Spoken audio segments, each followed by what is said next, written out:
தலைவர் தந்த தமிழ் கொடை, தமிழ் பகை முடிக்க வந்த பெருநெருப்பு, 12 கோடி தமிழர்களின் ஒற்றை நம்பிக்கை, நாம் தமிழர் கட்சியின் தலைமை ஒருங்கிணைப்பாளர் எம்முயிர் அண்ணன் செந்தமிழன் சீமான் அவர்கள் தற்போது உங்களுடன்.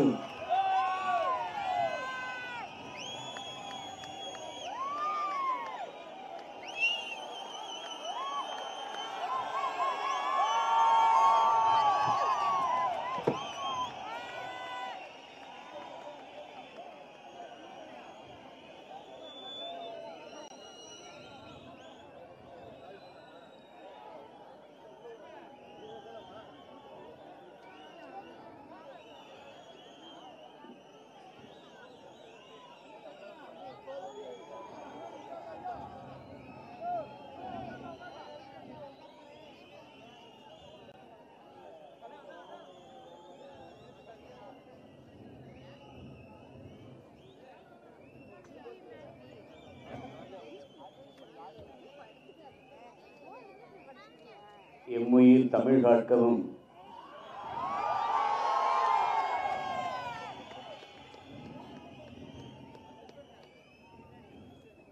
எம் இனம் காக்கவும் அதன் மானம் காக்கவும் போராடி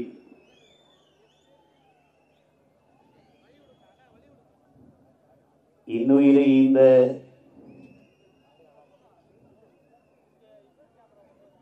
எங்கள் மாவீரர்களின் கனவு எம்மை வழிநடத்தும்.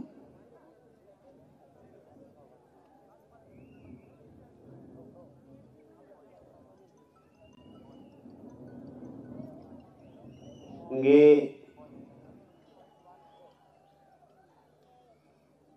இன உணர்வும் மான உணர்வும் கொண்டு நாங்கள் தமிழர்கள் என்கிற தேசிய இன உணர்வுக்குள் இணைந்து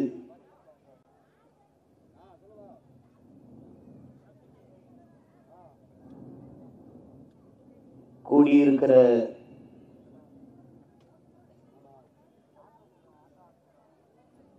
என் பேரன்பு மிக்க பெற்றோர்களே, என் உயிருக்கினிய உடன் பிறந்தார்களே,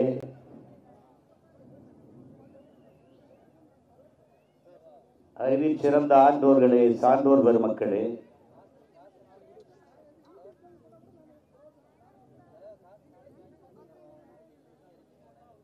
உலகெங்கும் வேர் பரப்பி வாழ்கிற என் தாய் தமிழ் உறவுகளே,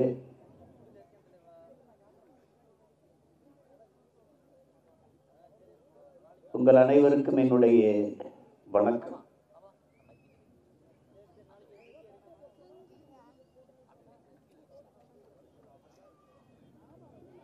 இன்று மே 18.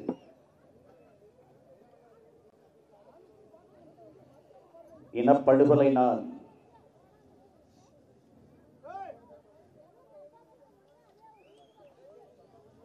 தமிழ் பேரினத்தின் மக்கள் இதயம் முழுக்க வலியோடும் வேதனையோடும் ஒவ்வொரு ஆண்டும் இந்த நாளில் நம் இன சொந்தங்களுக்கு நடந்த கொடுமைகளை வலியோடு நினைவு கூறுகிற நான்.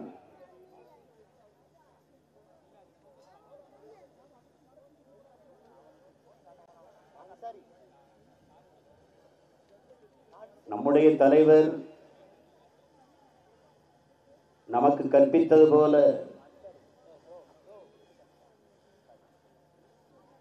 வீழ்வதல்ல தோல்வி, வீழ்ந்தே கிடப்பதுதான் தோல்வி.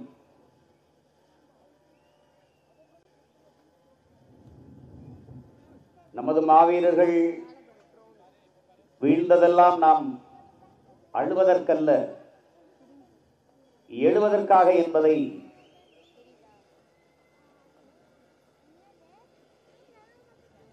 என் இன சொந்தங்கள் புரிந்துணர்ந்துதான் எழுச்சியும் புரட்சியுமாக எழுந்து இந்த ஒரு மாபெரும் அரசியல் படையாக உருமாறி நிற்கிறோம்.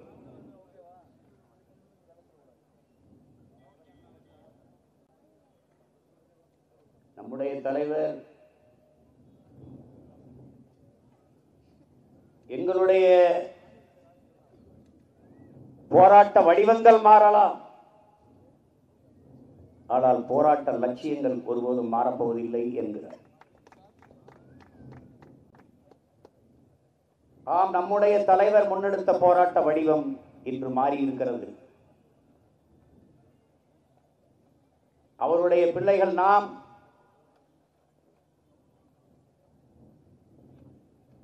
ஆயுதத்தை விட்டுவிட்டு அறிவாயுதம் ஏந்திய அரசியல் புரட்சி களத்திலே நிற்கிறோம்.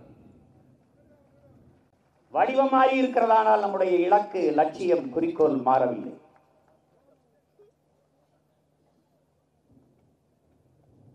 அடிபட்ட புலியும் அடிமைப்பட்ட இனமும் எழுச்சியுற்று எழுந்து நின்றால் தடுப்பதற்கு உலகில் எவரும் இல்லை. அதை உணர்த்துவதற்காகவே நாம் எழுந்து நிற்கிறோம்.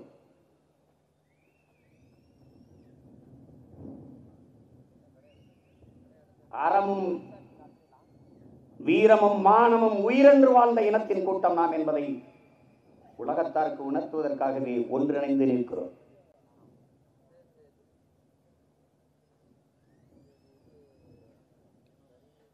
புரட்சியை முன்னெடுக்க வேண்டும் என்றால் அதற்கு புரட்சிகரமான ஒரு அரசியல் கட்சி அவசியம்.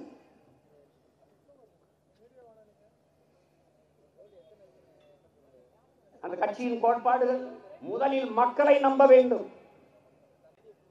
பிறகு கட்சியை நம்ப வேண்டும்.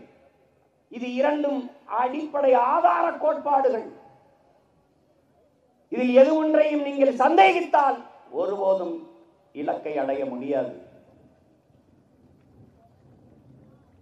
புரட்சிகர அரசியலை முன்னெடுக்கிற ஒரு இயக்கத்திற்கு புரட்சிகர தத்துவம் இருக்க வேண்டும். வரலாற்று அறிவு, நடைமுறை இயக்க தெளிவு, இதெல்லாம் இருக்க வேண்டும். அது இல்லை என்றால் இந்த புரட்சிகர இயக்கத்தை வெல்வதற்கான சாத்தியத்தில் வழிநடத்தி செல்ல முடியாது. இது சீன புரட்சியாளர் மாசேத்துங் நமக்கு கற்பித்திருப்பது. என் அன்பிற்குரிய தம்பிதங்குகள் இதை புரிந்து கொள்ள வேண்டும்.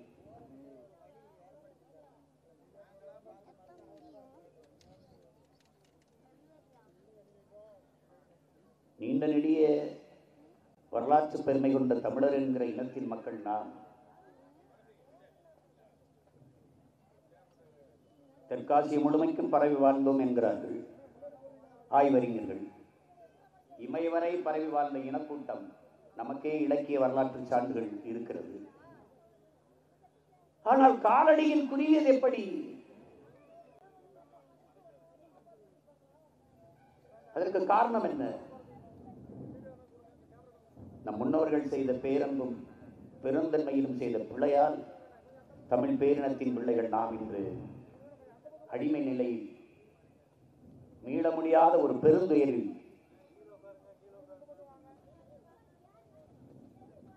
சிக்குண்டு நிற்கிறோம்.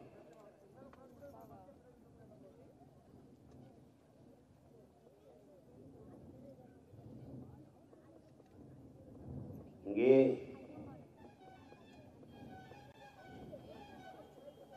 இந்திய ஒன்றிய அரசு நம் இனத்திற்கு செய்த துரோகம் போல எந்த இனத்திற்கும் வரலாற்றில் துரோகத்தை செய்திருக்க முடியாது. உயிரினுமே என் உடன் பிறந்தார்களே, 3 ஒப்பந்தம் தான் நம் இனம் இவ்வளவு தூரம் அடிமைப்பட்டு அழிவை சந்திக்க நேர்ந்து விட்டது.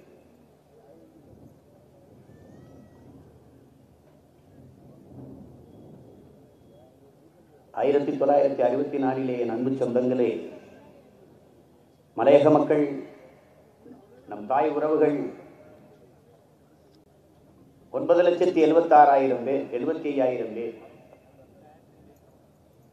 அவர்களை குடியேற்றவர்களாக இலங்கை அரசு அறிவிக்கும். தேயிலை தோட்டத்தில் வேலை செய்த நமது மக்கள். அப்போது இந்த நாட்டின் பிரதம அமைச்சராக இருந்த லால் பகதூர் சாஸ்திரி அவர்கள் தலையிட்டது பேசுகிற போது அதுல 5,20,000 பேரை இந்தியா ஏற்றுக்கொள்வது, 3 லட்சம் பேரை இலங்கை குடியுரிமை கொடுப்பது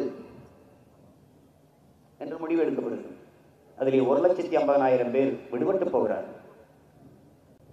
64 போடப்பட்ட ஒப்பந்தம் 1967 செயலாக்கம் பெறுகிறது, செயல்பட தொடங்குகிறது. அதிலே இந்திய குடியுரிமை பெற்றவர்கள், இலங்கை குடியுரிமை பெற்றவர்கள் போக 1,50,000 பேர் நாடற்றவர்களாக ஆக்கப்படுகிறார்கள் தமிழர்.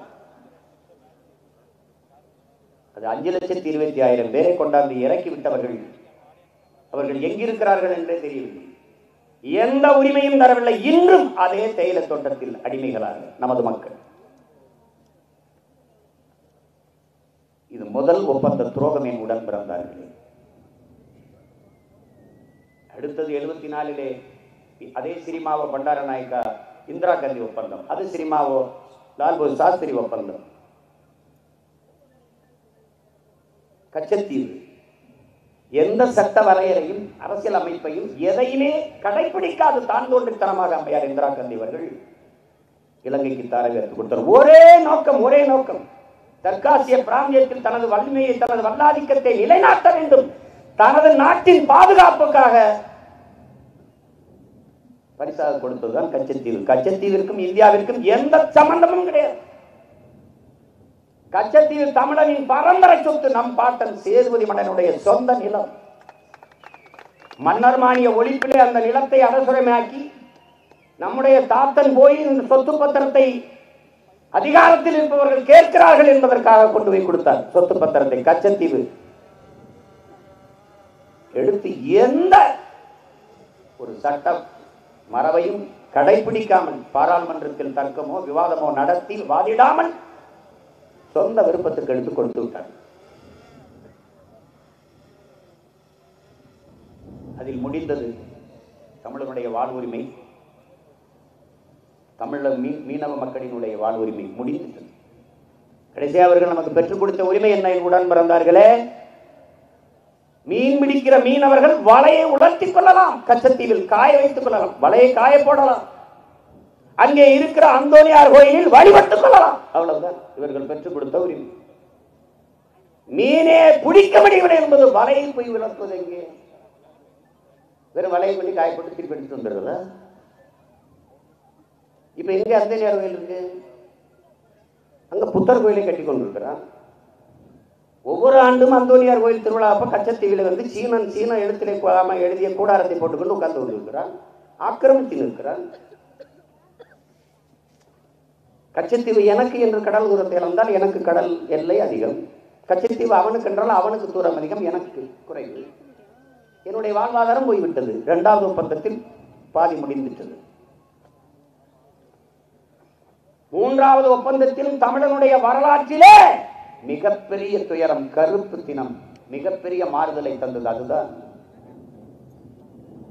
அமரர் ஐயா ராஜீவ்காந்தி அவர்களும் அதிபர் ஜெயவர்த்தினி அவர்களும் போட்ட ஒப்பந்தம். அன்பிற்குரிய தம்பிதங்குகள் புரிந்து கொள்ள வேண்டும். இந்த 13வது சட்ட திருத்தம், 13வது சட்ட திருத்தத்தை பேசிக் கொண்டிருக்கிறார்கள். ராஜீவ் ஜெயவர்த்தினி ஒப்பந்தத்தில் தான் இவ்வளவு பெரிய வீழ்ச்சியை தமிழ் பேரினம் சந்தித்தது. தமிழ் இளம் தலைமுறையினர் மறந்துவிடக்கூடாது. 4/5/1986 தொடங்கி 9/12/1986 வரை 6 மாத காலங்கள் அன்பு சொந்தங்கள் தெரிஞ்சுக்கணும். இந்திய அரசும் இலங்கை அரசும் தமிழர் விடுதலை முன்னணியின் தலைவர்களும் கூடி கூடி பேசி பேசி மாகாண சபைக்கு ஒரு தீர்வை கொண்டு வருகிறார்கள். அந்த தீர்வில் இருக்கிற தீர்மானங்கள், திட்டங்களை ஆரம்பத்திலே நம்முடைய உயிர் தலைவன் மேதகு பிரபாகரன் அவர்கள் மறுத்து விட்டார்கள், எதிர்த்து விட்டார்கள். அன்றைக்கு முதல்வராக இருந்த ஐயா எம்ஜிஆர் அவர்களிடத்திலே முறையிட்டு இதை ராஜீவ்காந்தி, பிரதமர் ராஜீவ்காந்தி தெரிவித்து விடுங்கள், இது தமிழ் மக்களுக்கு இழைக்கப்படுகிற அநீதி, இந்த ஒப்பந்தத்தை தமிழீழ மக்கள், தமிழீழ போராளிகள் நாங்கள் ஒருபோதும் ஏற்க முடியாது என்று மறுத்துவிட்டார். அதற்கு பிறகு அத்துமீறி வலுக்கட்டாயமாக அதிகார திமிரிலே அதிபர் ஜெயவர்த்தனையோட 1987 ஜூலை 29 ராஜீவ் ஜெயவர்த்தன ஒப்பந்தம் கையெழுத்தாடுகிறது.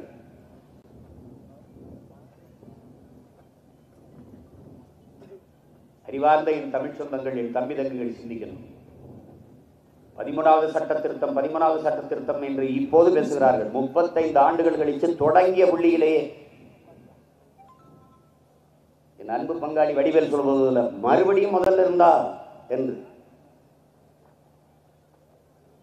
அதனால்தான் இவ்வளவு பெரிய பின்னடைவு, அதனால்தான் ஐபிகே வருது, அதனால்தான் அதை எதிர்த்து போராட வேண்டிய சூழல் வருது. அதனால்தான் இந்த நிலத்திலே அமரர் ராஜீவ் காந்தி அவருடைய மரணம் நிகழ்ந்து, அதனால்தான் இவ்வளவு பெரிய போர் பின்விளைவு, இவ்வளவு பெரிய அழிவு நிகழ்ந்து. ஒரே ஒரு கையெழுத்து தமிழன் தலையெழுத்தை மாற்றி விட்டது. பெருமக்களே, அறிவார்ந்த தமிழ் சம்பந்தகத்தின் பிள்ளைகளே, கவனத்தில் வைத்து சிந்திச்சு பாருங்கள். எப்படிப்பட்ட துரோகத்தை செய்திருக்கிறார். மறுபடியும் தலைவர் மறுக்கிறார். அதிபரும் கையெழுத்திட்டு ஒரு ஒப்பந்தத்தை போட்டு இதில் கையெழுத்து போடு என்று பிரபாகரன் என்கிற ஒருவரிடத்தில் திணிக்கிறார். அவர் மறுக்கிறார்.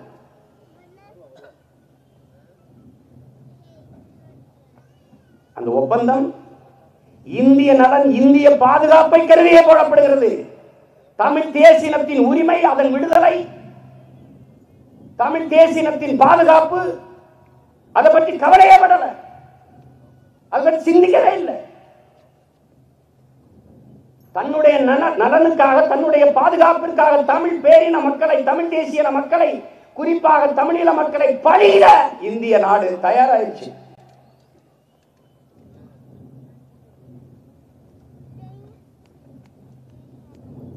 பதிமூணாவது சட்ட திருத்தம் வடக்கு கிழக்கு மாகாணங்களை இணைப்பது. அதற்கு முன்பே நம்முடைய அண்ணன், நீங்க பார்த்திருக்கீங்க ஆவணப்படத்தில், நம்முடைய அண்ணன் திலீபன் அவர்கள் 5 கோரிக்கைகளை முன்வைத்து உண்ணாவிரதம். அதுல ஒரு கோரிக்கை, திட்டமிட்டு தமிழர் நிலப்பரப்பில், தமிழீழ பகுதியிலே சிங்கள குடியேற்றங்களை நிகழ்த்தி கொண்டிருக்கிற சிங்கள அரசு, அதை தடுக்க வேண்டும் இந்திய அரசு தலையிட்டு. இதான் ஒரு கோரிக்கை. அதுல ஒரு கோரிக்கை, அன்னைக்கு படை இருந்தது, தலைவன் இருந்தான், கையிலே கருவி இருந்தது, அப்போதும் திட்டமிட்டு சிங்கள குடியேற்றங்கள் நமது தாய் நிலத்தில் நகர்ந்து கொண்டிருந்தது. அன்னைக்கு இன்னைக்கு படையும் இல்லை, ஒருத்தரும் இல்லை. அப்ப எப்படி திட்டமிட்டு, எப்படி குடியேற்றம் நிகழும் என்பதை நீங்கள் கற்பனை செய்து பாருங்கள். வடக்கு கிழக்கு மாகாணங்களை நிலப்பரப்பை இணைச்சு என்ன இருக்கு? என்ற நில உரிமையும் இல்லை, என்னை தற்காத்துக்கிற காவல் உரிமையும் இல்லை. அப்ப நிலத்தை இணைத்து என்ன ஆக போகிறது? 2,50,000 ராணுவ வீரர்கள் என்றால் 2 லட்சம் பேர் என் தாயிலம் தமிழீழத்தில் தான் நிற்கிறான் ராணுவ வீரர்கள். அங்கே திட்டமிட்டு ராணுவ முகாம்கள், ராணுவ குடியேற்றங்கள், சிங்கள குடியேற்றங்கள் நிகழ்கிற போது இந்த மாகாணங்களை இணைத்து எனக்கு வரப்போகிற நன்மை என்ன? உலகத்திலே என்ன நடக்க போகுது? 13வது சரத்து இதை வலியுறுத்துது. சரி, இணைத்து தமிழர் பிரதேசம் என்று பிரகடனப்படுத்துவீர்களா? பேரறிவிப்பு செய்வீர்களா? இல்லை, நடக்க போறது இல்லை. அதுல 15வது சரத்து, அதே ஒப்பந்தத்தில், ராஜீவ் ஜெயவர்தன ஒப்பந்தத்தில் 15வது வரைவு என்ன சொல்லுது? முழு அதிகாரம் ஆளுநருக்கு என்று சொல்லுது. ஆளுநரை யார் நியமிப்பா? இலங்கை அதிபர். இலங்கை அதிபராக யார் வர முடியும்? சிங்களன். அவன் யாரை நியமிப்பான்? சிங்கள ஆளுநரை. முழு அதிகாரத்தை சிங்கள ஆளுநருக்கு கொடுத்துட்டு நான் அங்கு என்ன செய்வது? உலகத்திலே என்ன செய்வது? இதற்காக இவ்வளவு நாள் போராடினோம், இதற்காக இத்தனை உயிர்களை நாங்கள் இழந்தோம். அடிப்படை தெரியாமல் 13வது சட்ட திருத்தம். முதல்ல இங்க வா, சட்டம் என்னன்னு சொல்ல, அப்புறம் திருத்தத்தை பத்தி பேசுறாங்க. வா, சட்டம் என்ன? தமிழ் மக்களுக்கு நல்லது செய்ய வேண்டும் என்று நினைக்கிற இவர்கள் உண்மையிலேயே நினைப்பார்களே, ஆனால் முதலில் செய்ய வேண்டியது தமிழீழ தேசிய ராணுவமான விடுதலை புலிகள் மீது சுமத்தப்பட்டிருக்கிற தடையை நீக்கணும்.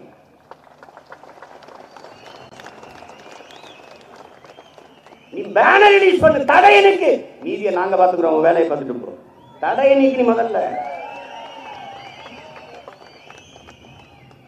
நீ உண்மையிலேயே எங்களுக்கு நல்லது செய்வதாக என்று நினைத்தால் விடுதலை புலிகளின் மீதான தடையை நீக்குங்கள் பெருமக்களே, நீக்குங்கள். நாம் கேட்கும் போது நமதை ஏளனமாக நம்மளை பார்த்து சிரிப்பார்கள். இல்லாத இயக்கத்திற்கு எதற்கு தடை நீக்கம் அப்படின்னு, இல்லாத இயக்கத்திற்கு எதற்கு தடை?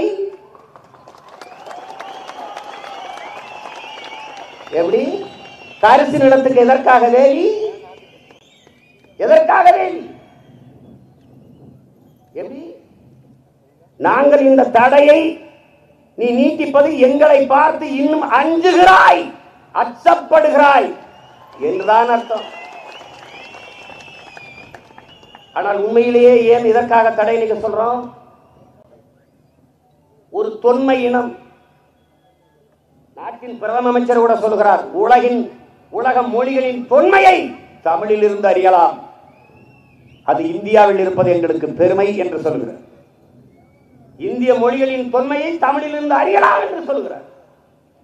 அப்படிப்பட்ட தொன்மையிலி மொழியின் இனத்தின் மக்கள் நாங்கள். எங்களை உலக அரங்கில் நீங்கள் அவமானப்படுத்தி வைத்திருக்கிறீர்கள். இந்த தடை தமிழ் தேசிய மக்களை அவமதிக்கிறது.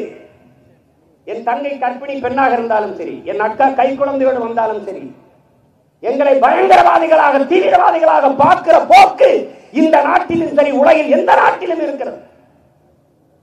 எத்தனை நாடுகளின் சிறையிலே, இந்தோனேசியா, மலேசியா, எத்தனை நாடுகளில் என் இன மக்கள் சிறைக்குள்ளே இன்னும் கிடந்து வாடுகிறார்கள். வீட்டை இழந்து, நாட்டை இழந்து, வாழ வழி இல்லாது ஏதிலாக இடம்பெறுகிற எங்களை இந்த நாடுகள் ஏற்க மறுப்பதற்கு காரணம் இந்த தடைதான். இந்த தடைதான். வீட்டை இழந்தாச்சு, நாட்டை இழந்தாச்சு, போர்ல காயம்பட்டு கால் போயிடுச்சு, கை போயிடுச்சு, நிலத்தை அவன் எடுத்துக்கிட்டான், ஒன்றும் வாழ வழி இல்லை. சரி, ஒரு கடை வச்சுக்கலாம், 2 மாடு வச்சு வளர்த்துக்கலாம், ஒரு ஆடு வாங்கி வளர்த்துக்கலாம் என்றால் காசு இல்லை. அந்த காசை உலகெங்கும் பறை வாழ்கிற தமிழ் மக்கள் சேகரித்து கொடுக்கலாம் என்றால் பணத்தை சேகரிக்க முடியாது. காரணம் இந்த தடை. காசு வசூலித்தால் விடுதலை புலிகள் மறு கட்டமைப்பு செய்வதற்கு காசு வசூலிக்கிறார்கள் என்று இந்த தடை எங்கள் மீது பழிவோடுகிறது.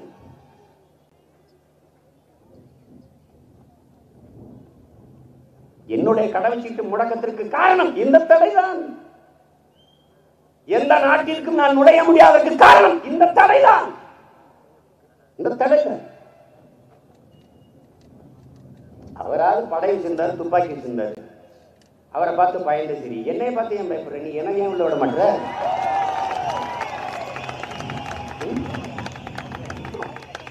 அவரை பார்த்து பயந்த சரி, என்னை பார்த்து ஏன் பயப்படுற? பேச விடு, நீ தான் பெரிய கருத்து சுதந்திர ஆளாச்ச, பேச விடு, அமெரிக்காவில் பேச விடு, ஆஸ்திரேலியா பேச விடு, பேச விடு, இங்கிலாந்தில் பேச விடு, பேச விடு, என்னைய விடு, ஒரு 6 மாசம் விடு.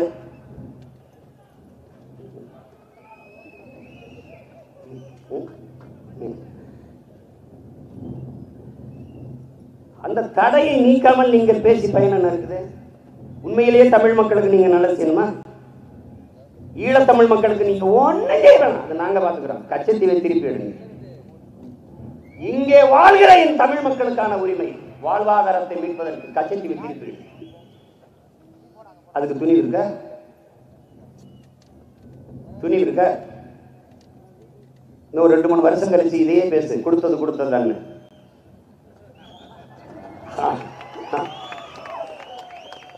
அப்ப தெரியும்.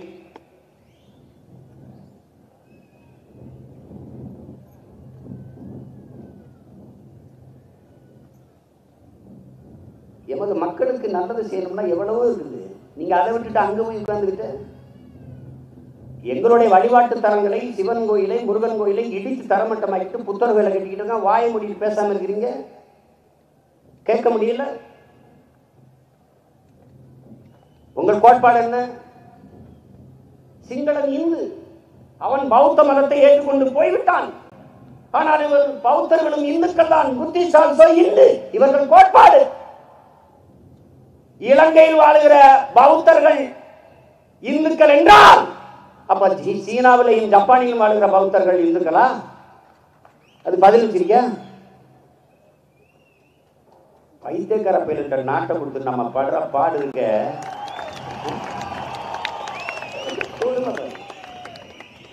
நான் கேட்கறதுக்கு பதில் சொல்லு. இலங்கையில் வாழுகிற பௌத்தன் சிங்களன் உனக்கு இந்து, சரி விடு. எங்களை நீ இந்துக்களாக ஏற்கல. நாங்கள் இந்துக்கள் இல்லை, நாங்கள் சைவர்கள், சிவன் முருகனை வழிபடுகிற சைவர்கள். சரி விடு, எங்கள் சமயம் வேற. நீ கையெழுத்து போட்டு எங்களை இந்து ஆக்கிட்ட. சரி விடு. திபத்திலிருந்து வந்தவனுக்கு நீ குடியுரிமை கொடுத்திருக்கிற, வணிக வளாகம் கட்டி கொடுத்திருக்கிற, கல்லூரி கட்டி கொடுத்திருக்கிற, திரையரங்கு கட்டி கொடுத்திருக்கிற, விளையாட்டு திடல் கொடுத்திருக்கிற, எல்லாம் கொடுத்திருக்கிற. இப்ப நீ என்ன இந்துன்னு சொல்லிடல. நான் சாகும்போது எங்க இருந்த, எந்த சந்தத்துல போயிருந்த? சரி, இப்ப நான் 35 ஆண்டுகளா இந்த நிலத்தில் வந்து நிற்கிறேன்ல, எனக்கு எதற்காக குடியுரிமை மறுக்கிறேன்? சட்டத்தை மீறி குடியேறியவர்கள், சட்டத்தை மீறி நான் குடியேறும் போது என்ன செய்து கொண்டிருந்தாய்? எனக்கு ஏன் நேர்ந்து இருக்கிற இத்தனை துயரத்திற்கும் துன்பத்திற்கும் கொடுமைக்கும் காரணம் இந்திய நாடு. இதை மறுக்க முடியுமா? காரணம் நீங்கள் மட்டும் தலையிடாவிட்டால் தனித்தமிழீழம் பிறந்து 20 ஆண்டுகளுக்கு மேலாயிரு. சண்டை எனக்கு அவனுக்கு நாங்க 2 பேரும் சண்டை போட்டு அங்கிருந்து தூரம் கைது பேசாம கைது வேடிக்கை பார்த்து, நீ யாரு உள்ள வர? நீ எதற்காக வந்த? நீ இந்திய நாட்டின் பாதுகாப்பு என்றுதான் வந்த. உன்னை இருக்கா பாதுகாப்பு? இப்போ இருக்கா? முழுக்க சீனின் விடியில் இருக்குது இலங்கை. நீ வாய் வைக்க முடியல, ஒன்னும் பேச முடியல உன்னால. என் தலைவனிடத்திலே நாடு இருந்தால், தனித்தமிழர் சோசலிச குடியரசு மலர்ந்திருந்தால், அமெரிக்காவுக்கு இஸ்ரேல் போல இந்தியாவிற்கு தமிழீழ நாடு இருந்திருக்கும். தன்னையும் விரலை பிடித்து நடக்கிற செல்ல மகன் போல என்னுடைய தலைவனின் நாடு தமிழீழம், இந்தியா என்ற தந்தைய நாட்டின் விரலை பிடித்து நடந்திருக்கும்.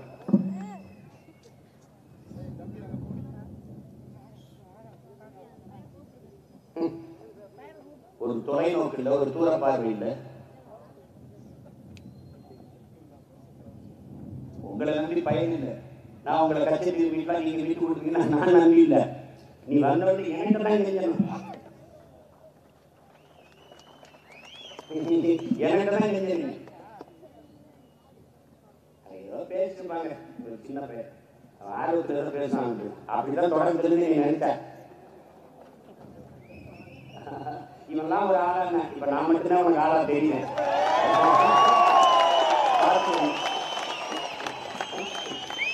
தம்பி, நாங்க சாதாரண தலைவலி வளர்ப்புகள் இல்லை தம்பி. தம்பி, எங்களுக்கு இலக்கு ஒன்றுதான், இனத்தின் விடுதலை. விடை தலையானாலும் தயக்கமின்றி தரும்.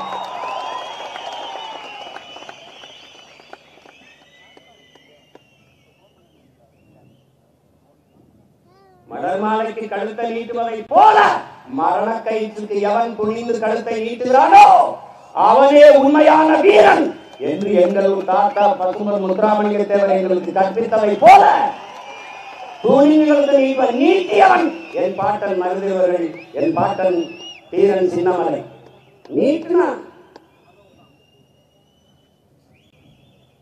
பெரிய பாட்டன் தூக்கில் நிற்கும் போது 7 வயசு பையன் பக்கத்தில் தூக்கில் நிற்கிறான்.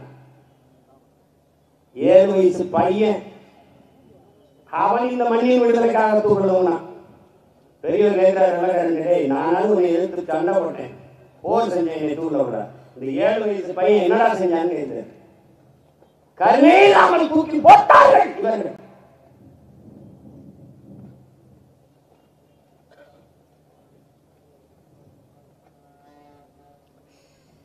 என்னடா செஞ்சான் சாதிச்சாங்க. என் பாட்டனை தூக்கில் போட்டேன், நீ சிறையில் போட்டு சித்திர பண்ணேன். ஆனால் நாங்கள் ஈழத்தமிழ் முன்னி ஆரம்பிச்சு லண்டனில் அதே பாட்டு மருந்து டிடி பதாக வச்சேன், பாட்டி வேலுநாச்சியார் வச்சேன், தீரன் சின்னமலை வச்சேன். வெள்ளக்காரெல்லாம் வந்து பார்த்துட்டு என் பாட்டைங்களோட பக்கத்துலேருந்து தன்படம் எடுத்துட்டு போனான். அதான்டா, அதான் நாங்கள் சாதிச்சது.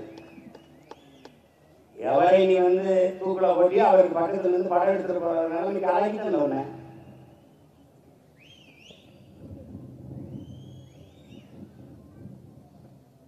இங்க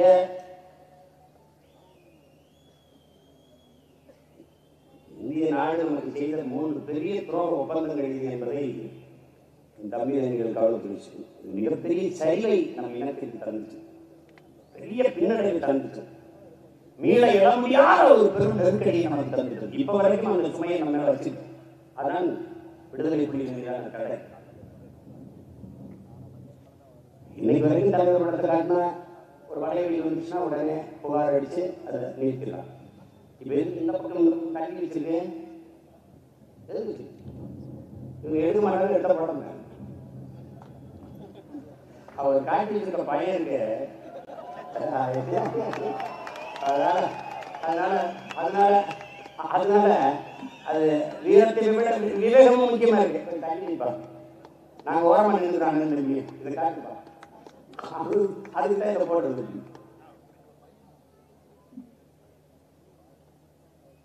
இல்ல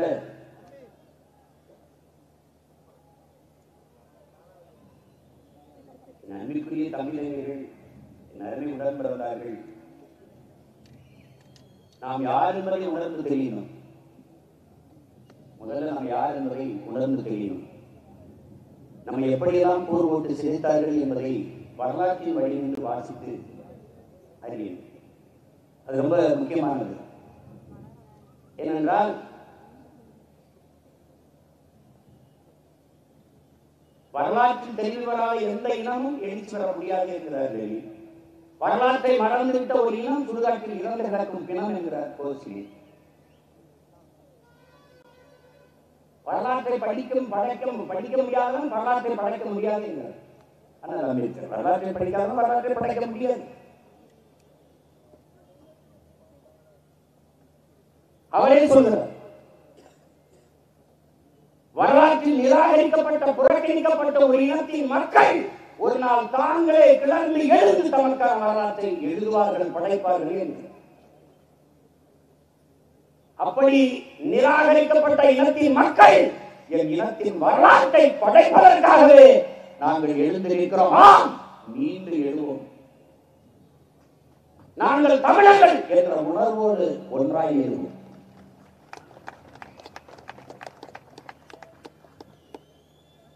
மணிநெற்றி உயிர்ச்சங்கன் தலைமுறை சுடக்கடவுள் தந்த மொழிங்கிறார். ஒரு மொழி இறைவன் தந்த மொழிங்கிறார். உலகில் எல்லா மொழியும் மனிதர்களால் பேசப்பட்டது, தமிழ் இறைவனால் பேசப்பட்டது, தெய்வத்தால் பேசப்பட்ட மொழி. இறைவனாலும் எம்பெருமான் முருகனும் அகத்தியரும் கட்டிக்காத்த தமிழ் சங்கத்தில் வளர்ந்த தமிழ். கம்பனும் கவிழரும் வான்புறம் கொண்ட வள்ளுவனும் வளர்த்த தமிழ். அறம் செய்ய விரும்ப ஆறுவது சினம் என்று அவை முகாட்டி உச்சி முகர்ந்து வளர்த்த தமிழ். பார்த்த நக்கீரத்திலே வந்து நக்கீரா உன் தமிழோடு சற்று யாம் விளையாட வேண்டும் என்று சிவபெருமான் கொங்குதே வாழ்க்கை அஞ்சலை தூங்கி காமன் சப்பாது கையில் கண்டது மொழிமை என்று செய்தி இறைவனார் என்று கையெழுத்திட்ட மொழி தமிழ். அவையே உன் தமிழி பல்கலையாம் வந்தோம் என்று பெருமாட்கள் அவை முகாட்டி இடத்திலே என்னை 1, 2, 3 என்று வரிசைப்படுத்தி பாடு என்று பாட வைத்து மகிழ்ந்தார்கள்.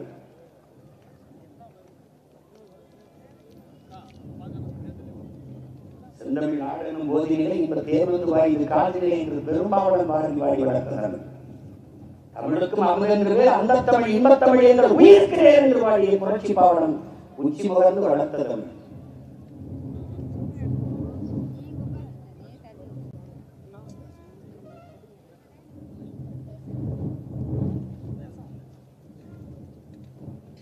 தாயை படித்தவனை யார் எடுத்தாலும் விடாது, தமிழை படித்தவனை தாயை எடுத்தாலும் விடாது என்கிறான் புரட்சி பாவலர்.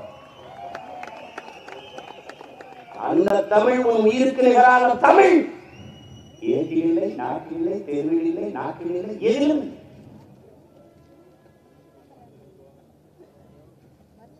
இப்ப நிலாவில இருந்து பார்த்தா தமிழ்னு படிக்க முடியுமா? காட்டுல எழுதுறாங்க, ஏட்டில் எழுத முடியல, நாட்டில் எழுத முடியல, நாட்டில் எழுத முடியல. இப்ப நிலாவுக்கு போய் தான் நீங்க தமிழ் படிக்கணும். இப்படி ஒரு குடும்பக்காரிகள் எங்க உலகத்தில் நீங்க சந்திச்சிருக்கீங்களா? விசச்சாராயம் முடிச்சு சத்தவனுக்கு 10 லட்சம் கொடுத்த பரமாத்மாவில் நீங்க வந்தீங்களா? என்ன சாராயம் காலத்து விசச்சாராயம் காய்ச்சலுக்கு நிவாரணம் கொடுத்திருக்கீங்க. குற்றவாளிகளுக்கும் குடும்பம் இருக்கு. அப்ப எல்லா குற்றவாளிகளுக்கும் கொடுங்க.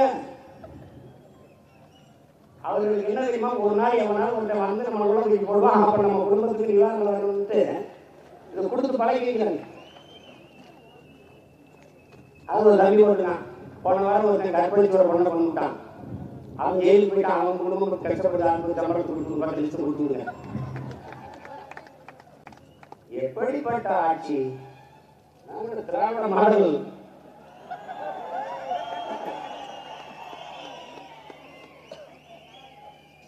இவ்வளவு கேவலப்பட்ட மாடலா இருக்குன்னு நான் நினைக்கிறேன்.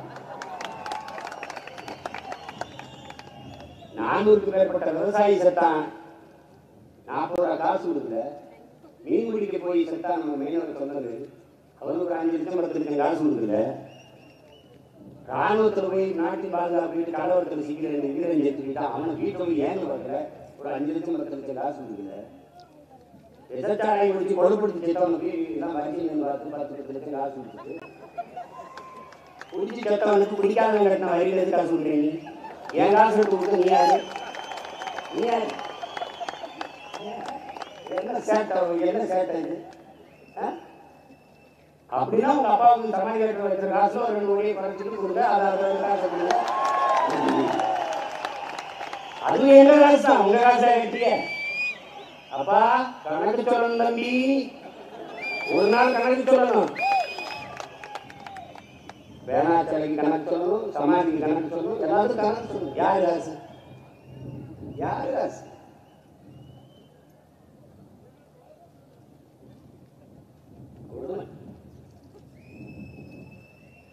எங்கள் உயிர் தமிழ் அழிந்து விடாது மீட்சியுற வாழ்வதற்கேனும் நாங்கள் மீண்டும் மீண்டும் எழுவோம் உடன் பிறந்தார்களே. என் தாய்மொழி தமிழ் மீட்சியுற நாங்கள் எழுவோம். ஏன் தமிழ் மீட்சியே தமிழர் எழுச்சி என்று மொழி ஞாயிறு என்ற தாத்தா தேவனைய பாவலர் எங்களுக்கு கற்பித்தார். அவர்தான் சொல்கிறார், வென்றாக வேண்டும் தமிழ் என்ற முழக்கத்தை முன்வைத்த பெருந்தகை நம் தாத்தா தேவனைய பாவலர் தான். அவர் பேரின் பின்னாடி ஒரு முழக்கத்தை அறிவுறுத்தினேன், வென்றாக வேண்டும் தமிழ், அதற்கு ஒன்றாக வேண்டும் தமிழர் என்ற முழக்கத்தை முன்வைத்தார். அம்பேத்கர் சொன்னார், அதிகாரம் மிக வலிமையானது, ஆம் அதை அடைந்து விட்டால் அனைத்தும் எளிமையானது. அதை நான் பின்னாடி சேர்த்தேன்.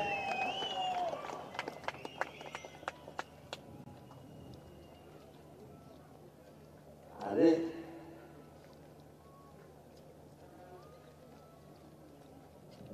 நம்முடைய இனம் அழித்து ஒழிக்கப்பட்டு விட்டது. நம்முடைய தாய் நிலங்கள் பறிபோய் கொண்டிருக்கிறது. அருகிலே இருந்த தமிழீழம் என்கிற நம் தாய் நிலம் பறிபோய் விட்டது. நாம் வீழ்ந்தவர்கள் அல்ல, திட்டமிட்டு வீழ்த்தப்பட்டவர்கள். தோற்றவர்கள் அல்ல, திட்டமிட்டு தோற்கடிக்கப்பட்டவர்கள். 2 வேறுபாடு இருக்கு. முழுக்க வஞ்சகம், சதி, சூழ்ச்சி, வீழ்த்தப்பட்டவர்கள். அதனால் வீர் கொண்டு எழுவோம், வெற்றி கண்டு மகிழ்வோம் என்கிற முழக்கத்தை முன்வைத்து வீர் கொண்டு எழுதுகிறோம்.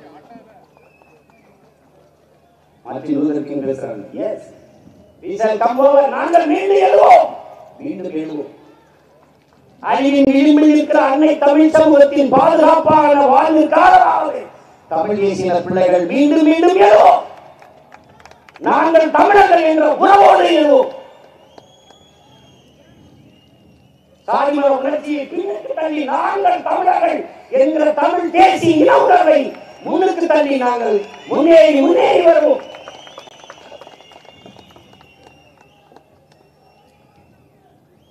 ரொம்ப நாளாகுது நீங்க வெற்றி அடைய, ரொம்ப நாளாகுது. அப்ப அதனால என்ன? அதுக்கு ஆபிரகாம் நீங்க சொல்றான், நான் மெதுவாக நடப்பேன், ஆனால் ஒருவரும் பின்னடைய மாட்டேன்.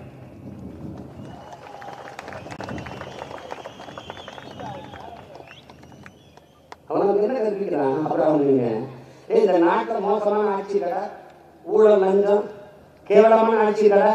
அதுக்கு காரணம் அந்த தலைவன் மேல தவறு இல்லை. அந்த தலைவனை ஆட்சி அதிகாரத்தில் உட்கார வைப்பதற்கு தேர்வு செய்த மக்கள் தான் தவறானவர்கள். அந்த மக்கள் கூட்டத்தை செய்த நம்ம மாசத்துக்கு என்ன சொல்றாரு? எந்த ஒரு சிந்தனையும் எந்த ஒரு செயலும் புரட்சியாளர் அரசியல் இயக்கத்திற்கு மக்களின் நலனை முன்னிறுத்தியதான் நடந்தது. மக்களின் நலன் சார்ந்துதான் அவருடைய சிந்தனை செயல்பாடுகள் இருக்கணுங்கிறார். அப்படித்தான் நாம் தமிழர் கட்சி பிள்ளைகளின் சிந்தனையும் செயல்பாடும் இருக்கும், இருக்கிறது, இருக்க வேண்டும். அது ரொம்ப முக்கியம்.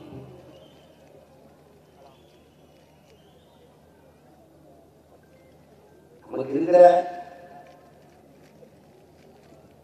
இறுதி வாய்ப்பு ஒன்றுதான், அரசியல் விடுதலை.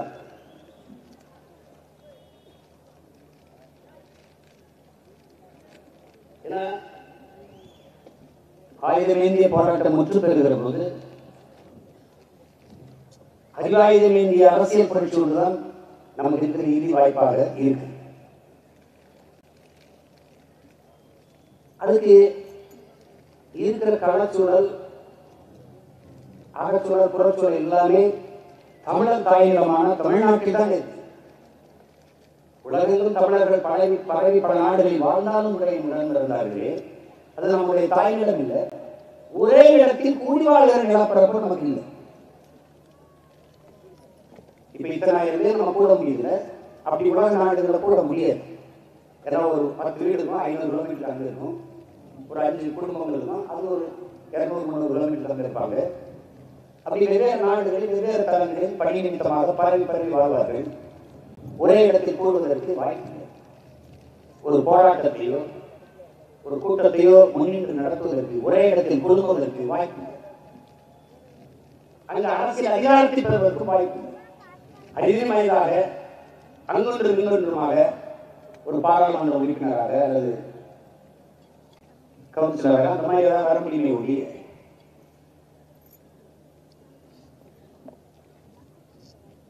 மிகப்பெரிய அரசியல் அதிகாரத்தை என்னை கைப்பற்ற முடியும். அப்ப இந்த இடம் தான் தமிழர்களுக்கென்று ஒரு நாடு இல்லை என்றாலும் தமிழர்களுக்கென்று குறைந்தபட்ச அதிகாரம் கொண்ட ஒரு அரசாவது இருக்கு. குறைந்தபட்ச அதிகாரம் என்று வைத்துக் கொண்டால் கூட இந்த நிலத்தில் தான் அதிகாரம் இருக்கு. தமிழர்கள் பெருத்த எண்ணிக்கையில் நிலைத்து வாழக்கூடிய ஒரு தாயிடத்தை, ஒரு தேசிய நிலப்பரப்பை இங்குதான் கொண்டிருக்கிறார்கள். அதுதான் தமிழ்நாடு. அப்போ தமிழர்கள் வாழ்வது வீழ்வது, தமிழர்களுக்கு நல்லது கெட்டது, எது நடக்க வேண்டும், எது தீர்மானிக்கப்பட வேண்டும் என்றாலும் தமிழ்நாட்டில் இருந்துதான் தீர்மானிக்கப்படும். அப்போ உலகெங்கிலும் இருக்கிற ஒட்டுமொத்த தமிழ் மக்களுக்குமான அரசியல் விடுதலைக்கான விடிவுக்கான விலை தமிழர் நாட்டில் இருந்துதான், தமிழ்நாட்டில் இருந்துதான் ஊண்டப்பட வேண்டும். அது வளர்த்தெடுக்கப்பட வேண்டும். அதை கவனத்தில் வைத்துக் கொண்டு என் தம்பிதர்கள்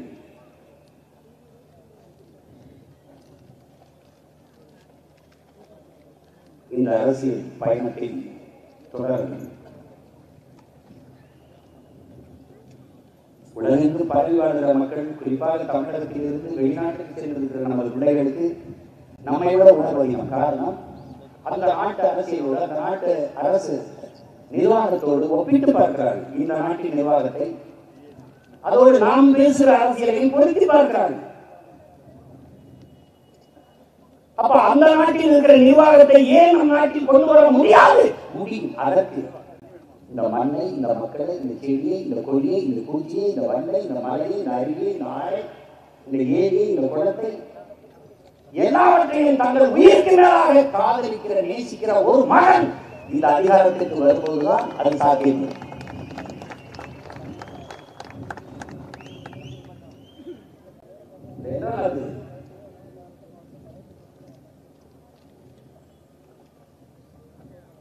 முன்னே நம்ம வளங்கள் கடவு போகுது, நமக்கு தெரியுது, அதை தடுக்க முடியும். பகத்சிங் அவர்களிடத்துல புரட்சினா என்ன? வெளிப்படையாகவே அநீதிகளால் கட்டமைக்கப்பட்ட சமூகத்தை தகர்த்து முற்றுமுழுதாக ஒரு புதிய சமூகத்தை படைப்பதுதான் புரட்சிங்கிறது. புரட்சிங்கிறது ரத்தம் சிந்தும் வன்முறையாக இருக்க வேண்டும் என்பதில்லை. அது துப்பாக்கி தோட்டாக்களை கொள்வதும் இல்லை. அப்ப இதுதான் அநீதிகளால் கட்டமைக்கப்பட்ட சமூகத்தை தகர்த்து முற்றுமுழுதாக புதிய ஒரு சமூகத்தை படைப்பதுதான் புரட்சி. உங்களுக்கு தெரியுது, சகிக்க முடியாத ஊழல், எல்லா இடத்திலும் பரவி கிடக்கிற லஞ்சம், கண்ணுக்கு தெரிகிறது உங்கள் வழக்கொள்ளை. ஊழல் லஞ்சம் ஒரு நிர்வாக சீர்கள், ஒரு நேர்மையாளன் கையிலே அதிகாரம் முன்னால் ஒரு நொடி வேலை. தலைவர் எவ்வளி, மக்கள் வழி. மன்னன் எவ்வளி, குடிகள் வழி. மன்னன் சரியா இருந்தா மக்கள் சரியா இருந்தா போறாங்க.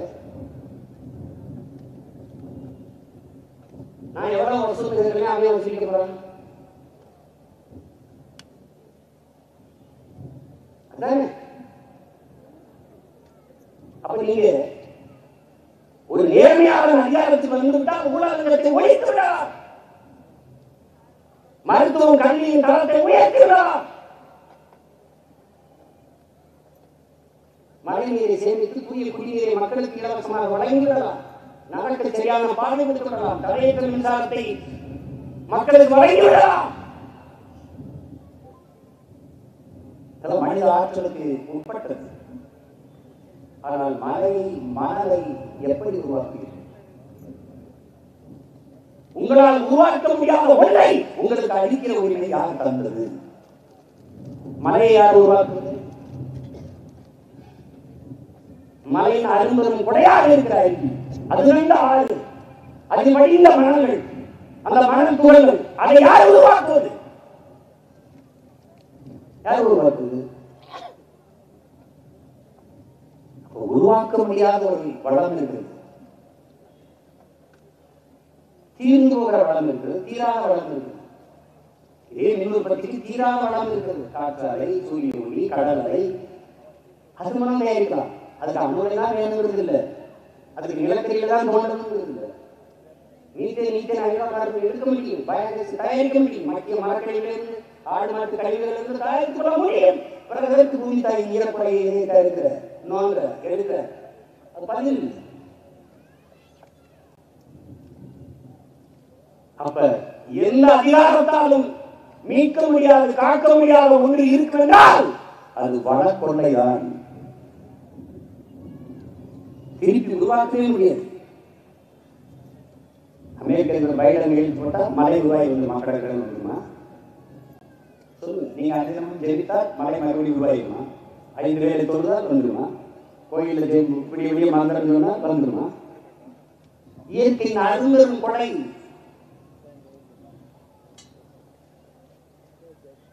நாம் வணங்குவதற்கு ஒரு கோடி சாமி இருக்கிறது, ஆனால் உலக உயிர்கள் வாழ்வதற்கு ஒரே ஒரு பூமி தான் இருக்கிறது. உடன் இருந்தார்களே, அந்த பூமியை காப்பாற்ற போராடாது நீ அரசியல் பேசுவது அதெல்லாம் வெற்றி வேலை. வெற்றி வேலை.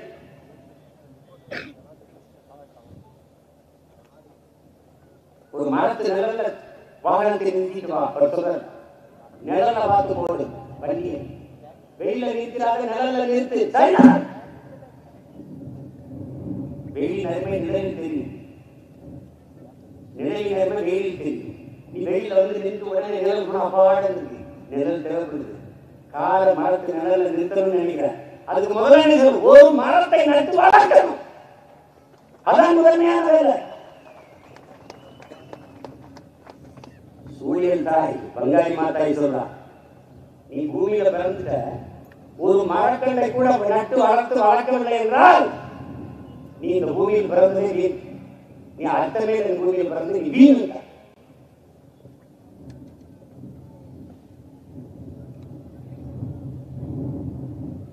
அப்ப நாங்கள் வாழுகிற பூமியை பாதுகாத்து இன்னொரு தலைமுறைக்கு பத்திரமாக கொடுப்பதற்காக வேணும். இந்த பூமியை பச்சை போர்வையால் போர்த்தி பச்சை பசேர் என்று எங்கள் வருங்கால தலைமுறைக்கு இந்த இயற்கை எண்ணெய் எங்கள் பூமி தாயை ஒப்படைக்க வேண்டும் என்பதற்காக நாங்கள் மீண்டு எழுவோம். தமிழ் தேசிய பிள்ளைகள் உயிர்மை நேயர்களாக உயர்ந்து எழும். எங்கள் மூதாதைகள் காக்கை குருவி எங்கள் சாதி, நீர் கடலும் மலையும் எங்கள் கூட்டம் என்று பாரதி பாடியது வேடிக்கை இல்லை.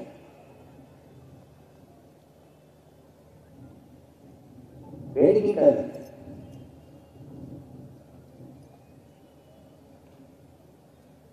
முல்லைக்கு தேரை கொடுத்ததும் மயிலுக்கு போர்வையை பொருத்தியதும் மானுடத்தை தாண்டிய உயிர்மை நேயம் என்பதை தமிழ் பேரின மக்களின் உயிர்மை நேயத்தை உலகத்தால் உணர்ந்து அறிய வேண்டும். எங்களுடைய மாண்பை நீங்கள் புரிந்து கொள்ள வேண்டும். எங்களது வன்முறை மீது தீராத காதல் கொண்ட மனநோயாளிகள் போலவும் விரல்களுக்கும் துப்பாக்கி வளமும் பல்லெல்லாம் பாஸ்பரஸ் கொண்டு போலவும் நீங்கள் கருதி கொண்டு எங்களை பார்ப்பதுதான் வழியாக இருக்கிறது. எந்த நாட்டுக்கு சென்றாலும் குருதிப்படை கொடுக்கிற ஒரு இனம் இருக்கின்றார், தமிழர்கள் தான். அது குறிப்பாக நாம் தமிழர் கட்சி வந்த பிறகு எல்லா நாட்டிலும் நாங்கள் குருதியை கொடையாக கொடுக்கிறோம். சாதிய மத வேற்றுமை பார்த்துக் கொண்டிருக்கிறார்கள். தமிழ்நாட்டிலே அதிகமாக குருதியை கொடையாக கொடுத்த ஒரு அரசியல் பேரியக்கம் இருக்கின்றார், அது நாம் தமிழர் கட்சி தான். அதன் குருதிப்படை பார்க்கிறார்.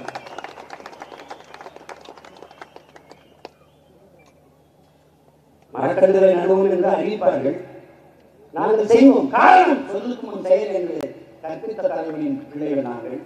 செயலே உன்னை அடையாளப்படுத்தும் என்று போதித்த தலைவரின் பிள்ளைகள் நாங்கள். அதான் நாங்கள் சொல்லை விட செயலுக்கு முதன்மைத்துவம் கொடுத்தோம். அதிகப்படியாக குருதியை கொடையாக கொடுத்தவர்கள் இன்றும் தனியார் மருத்துவமனையில், அரசு மருத்துவமனையில் அதற்கு நேரம் காலம் அல்ல, நள்ளிரவு, நண்பர்கள், அதிகாலை, எந்த நேரத்தில் குருதி ஏற்பட்டால் முதலில் அழைப்பது நாம் தமிழர் கட்சி பிள்ளைகள் தான் என்பதை பெருமையோடு சொல்லிக்கொள்ளலாம். ஏன் தொடங்கினோம்? ரத்தம் சிந்தி உயிரை விளையாட கொடுத்து எங்கள் இன விடுதலைக்கு நாங்கள் போராடினோம் என்பதை உலகத்தாருக்கு உணர்த்துவதற்காகவே குருதியை கொடையாக கொடுக்க தொடங்கினோம். குருதி கொடை கொடுக்கும் தமிழர் படை என்ற ஒரு படைப்பை உருவாக்கி செய்தோம். எங்கள் பிள்ளைகள் ரத்தம் எந்த சாதி ரத்தம் எந்த சாதி ஓடுகிறது, எந்த மதத்தின் ரத்தம் எந்த மதத்தில் ஓடுகிறது யாருக்கு தெரியும்?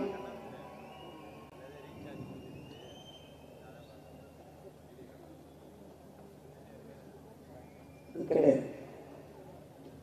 ரத்தத்திற்கு சாதி விரிவில்லை, சாதிக்குத்தான் ரத்த விரிவு. எங்கள் பிள்ளைகள் ஒரு முழக்கத்தை முன்வைப்பார்கள், சாதி பார்த்து நாங்கள் பழக மாட்டோம், சாதி பார்ப்பவர்களோடு பழகவே மாட்டோம்.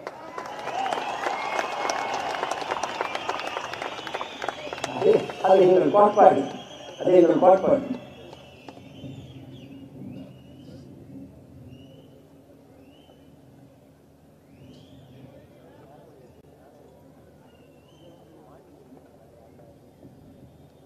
நமக்கு கையளிக்கப்பட்ட கடமைகள், நாம் கையேறு நிலையில் நிற்கிறோம் என்பதை முதல்ல என் உடன் பிறந்தார்கள் உயிருக்கு புரிந்து கொண்டோம்.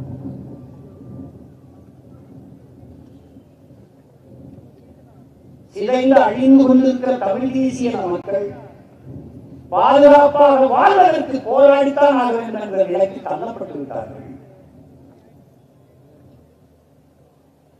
அவர்களுடைய கோட்பாடுகளில் ஒரு யதார்த்த நிலையிலிருந்து அவர் நமக்கு எடுத்துரைத்த கோட்பாடு, சிதைந்து அழிந்து கொண்டிருக்கிற தமிழ் தேசிய மக்கள் பாதுகாப்பாக வாழ்வதற்கு போராடித்தான் ஆக வேண்டும் என்ற நிலைக்கு தள்ளப்பட்டு விட்டார்கள். இந்த வரலாற்றின் பேர் அழைப்பில் இருந்து, பெரும் பணியில் இருந்து தமிழ் இளம் தலைமுறையினர் விலகி நிற்க முடியாது என்று ஒவ்வொரு தமிழ் பிள்ளையும் புரிஞ்சு, இது யாருடைய வேலையோ என்று கருதி கொண்டு நீங்கள் விலகி நிற்க முடியாது. இது ஒவ்வொருத்தருடைய வேலை. தமிழ் தேசியத்தின் பிள்ளைகள் ஒவ்வொருத்தருடைய பிறவி கடமை. உலகத்தில் நமக்கென்று ஆதரவாக குரல் கொடுக்கவோ ஆதரவு கரல் நீட்டவோ எவருமற்ற நிலையில் தனித்து விடப்பட்ட தேசியத்தின் மக்கள், அதுவும் தலைவர் தான் சொல்லுங்க.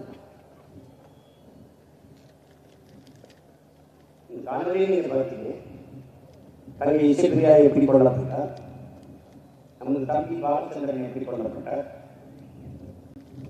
இதே வேற இனத்திற்கு இருந்தால் என்ன இருந்திருக்கும்? இந்தியாவுக்குள்ள வேற இனத்தில் ஒரு மகனுக்கு ஒரு பிள்ளைக்கு இருந்திருந்தால் என்ன இருக்கும்? ஒரு பட்சத்துல ராணுவ பிடியில் இருக்கிறான், பெருமையோட உட்காந்துருக்கான், கை கட்டு தூரத்துல 5 பொண்ணை இந்தியில பார்த்து அவனை கொள்ள வேண்டிய அவசியம் வேணும். மானுட பேசுற உலக சமூகத்தால் எல்லோரும் உண்மையாக இருக்கிறார்கள். அது ஏன்? அது ஏன்? இந்த நாட்டில் இருக்கிற தலைவர்களுக்கு சொல்லப்பட்டதான் இல்லையா? பிரபாகரன் மகன் பாலச்சந்திரன் ராணுவத்தின் பிடியில் இருக்கிறான் என்று சொல்லப்பட்டதா இல்லையா? சொல்லப்பட்டது. அப்போது இங்கிருந்து அங்கிருந்து சொல்லப்பட்டது, பிரபாகரன் குடும்பத்தில் ஒருவர் கூட உயிரோடு இருக்கக்கூடாது என்று சொல்லப்பட்டது. இந்த வார்த்தை, இந்த செய்தி மாணவ தமிழ் மகன் ஒவ்வொருத்தருடைய செவியிலும் சிந்தனையிலும் அப்படியே ஊறி கிடக்கு. இதே மாதிரி ஒரு நாள் நாங்கள் சொல்வதற்கு ஒரு காலம்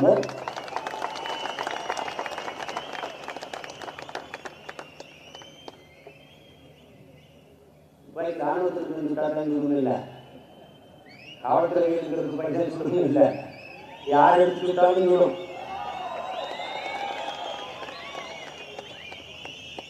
அடிபட்டு அடிபட்டு அடிபட்டு கிடக்கிற தமிழின பிள்ளைகள் ஜனநாயகவாதிகளாக இவ்வளவு கொடும் உயரங்களையும் தாங்கிக் கொண்டு ஜனநாயக களத்திலே மக்கள் ஆட்சி தத்துவத்தை ஏற்றுக்கொண்டு தேர்தல் களத்திலே அரசியல் களத்திலே நாங்கள் இருக்கிறோமே, அதற்கேனும் நீங்கள் எங்களை பாராட்டியே திரும்ப எல்லா வழிகளையும் தாங்கிக் கொண்டு விமர்சனம், ஏச்சு, பேச்சு, அவமானம் எல்லாத்தையும் புறந்தள்ளிவிட்டு இலக்கை நோக்கி ஓடிக்கொண்டிருக்கிறோம். என் அன்பிற்குரிய தம்பிதங்கைகளே, ஒரு உயர்ந்த குறிக்கோளை கொண்டு அதை அடைவதற்காக தொடர்ச்சியாக ஒருவர் முயற்சி செய்து கொண்டிருக்கிற செயல்பாடுதான் எதிர்காலத்தில் எல்லோரும் படிக்கிற வரலாறாக மாறுகிறான் மாமேதை மாற்றவர்கள். அப்படி உயர்ந்த நோக்கத்தை குறிக்கோளை கொண்டு ஓடிக்கொண்டிருக்கிறோம். அதை செயல்பட வைக்க வேண்டும் என்கிறார். நம்மால் முடியுமான்னா இதெல்லாம் சாத்தியமா? அதற்கும் விவேகானந்தர் நம்மளை பார்த்து சொல்றார்,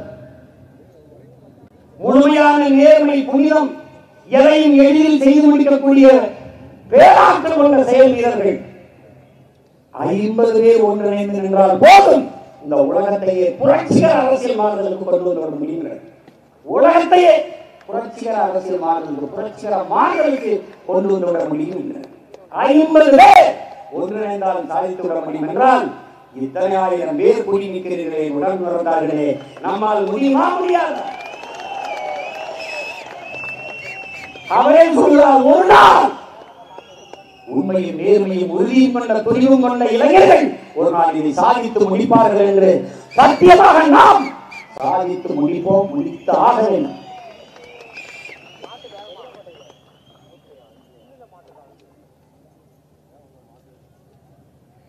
புரட்சி என்பது ஒரு மாலை நேர விருந்து அல்ல, அது கட்டுரை எழுதுவதும் அல்ல, அது ஓவியம் தீட்டுவதும் அல்ல, அது தையல் வேலை செய்வதும் அல்ல,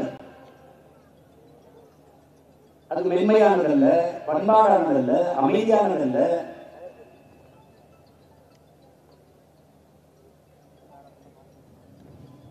அது இரக்கம் கொண்டதல்ல. அப்படி சொல்லிட்டே வர. அப்ப என்னதான் புரட்சி? அது மக்களால் செய்யப்படுகிற ஒரு கிளர்ச்சி, அதான் புரட்சி. ஒரு வர்க்கத்தை இன்னொரு வர்க்கம் தூக்கி வீசக்கூடிய பலாத்கார நடவடிக்கை என்கிறார் மாசத்து. அப்படி 12 காலமாக இருக்கிற அலைக்கு அதிகாரத்திற்கு ஆதிக்க வர்க்கத்தை தூக்கி எறிகிற ஒரு பலாத்கார நடவடிக்கை தான் இப்போது நாங்கள் செய்து கொண்டிருக்கிற இந்த புரட்சி.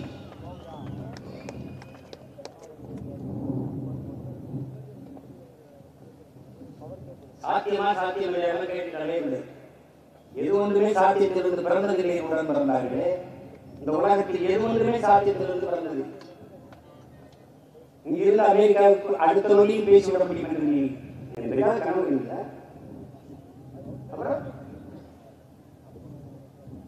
ஒரு இடத்துல இருந்து பேசுறதை இவ்வளவு பேருக்கு ஒளியை கடத்திவிட முடியும் என்று நீ கனவு கண்டாய. இருளில் இவ்வளவு ஒரு ஒளியை பீச்சு விட முடியும், பாய்ச்சி விட முடியும் என்ற அதை நீ கனவு கண்டாய. இதெல்லாம் சாத்தியமா? சொல்லி சாத்தியமா? அப்படிதான் சாத்தியமா?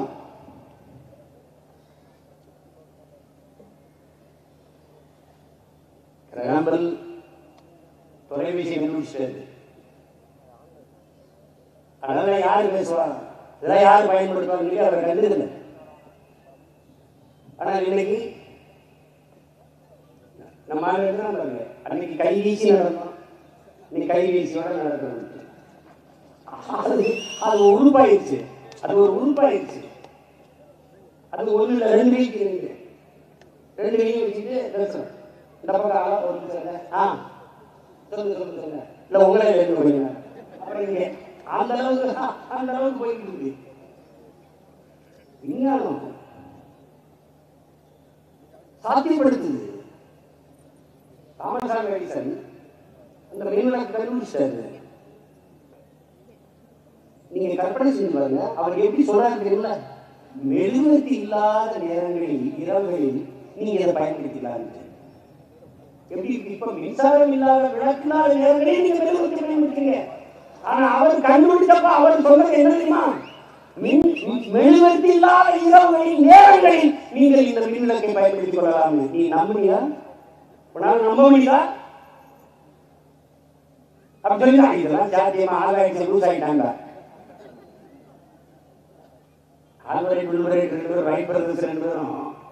பறவை பார்க்கறான், இதே மாதிரி மாநில சமூகம் விண்வெளியில பறக்கணும்னு நினைக்கிறான். அதை கூட பைத்தியக்காரன். அப்புறம் சின்னதா ஒரு பறந்து பறந்து விழுந்து காலி கை ஏற்றி கடைசியை கண்டுபிடிச்சு பறந்துட்டான். அப்ப அது சாத்தியம் நினைச்சியா? இல்ல, ஆனா இன்னைக்கு சாத்தியப்படுது. அப்படிதான் எது ஒன்றும் சாத்தியத்திலிருந்து பிறப்பதில்லை. உடன் பிறந்தார்களே, தேவையிலிருந்துதான் பிறக்கிறது. வெள்ளாளோட நடந்த சுத்திச்சு, கல்லு முள்ளும் குதிச்சு, செருப்பு தேவைப்படுத்தி கண்டுபிடிச்சாரு. தேவையை கண்டுபிடிப்பின் தாய். Demand is the mother of invention. அவ்வளவுதான். நாம் தமிழர் கட்சி வெல்லுமா வெல்லாத, நில்லுமா போலுமா, அதான் பேசக்கூடாது. தேவையா தேவை இல்லையா, அதான் பேச்சு. ஆசிரியர் போராட்டமா, தேர்வு காத்திருக்க வேலையில் மீனவர் பிரச்சனைவா, மாணவர் பிரச்சனைவா, செவிலியர் பிரச்சனைவா, மருத்துவ பிரச்சனைவா, விவசாயிக்கு பிரச்சனைவா, எல்லாத்துக்கும் வந்து போராடுறது தமிழினத்துக்கு ஒரு படை. அந்த படை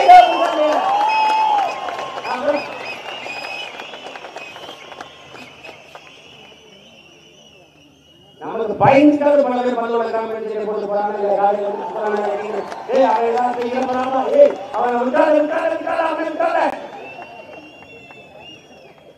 ஒண்ணு இல்ல, ஆசிரியர் தேர்வு எழுதிட்டு பணி நியமனம் பண்ணல, அதுக்காக போராட்டம். அண்ணே அண்ணே, நான் எங்க அப்பா நினைவுக்கு போயிட்டு இருக்கேன். எப்ப போயிட்டு காலைல வந்துடுறேன் வந்துடுறேன் வந்துடுறேன் செய்ய விடுறேன்.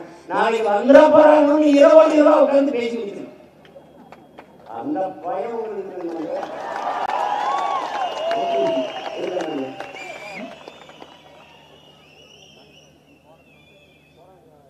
அதுக்காவது நாம் தமிழர் கட்சி அவசியம்.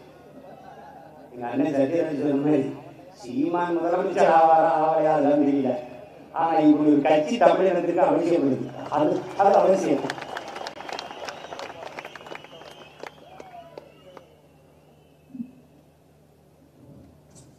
பயப்பட மாட்டேங்கிறாங்க நாம் தமிழர் கட்சி. அஞ்சுவதும் அடிபணிவதும் தமிழன் பரம்பரைக்கு கிடையாது. பயம் என்பது கோடைகளின் தோழன், வீரனுக்கு எதிரி. கண்ணீர் கோடைகளின் ஆயுதம், அதை எந்த வீரனும் ஏந்த மாட்டான் என்கிறான் எங்களுடைய தலைவர் மேதகவே பிரபாகரன்.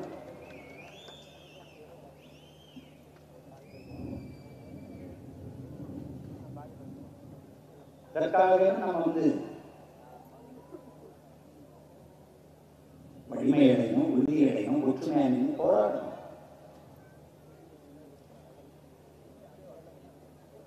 ஆனால்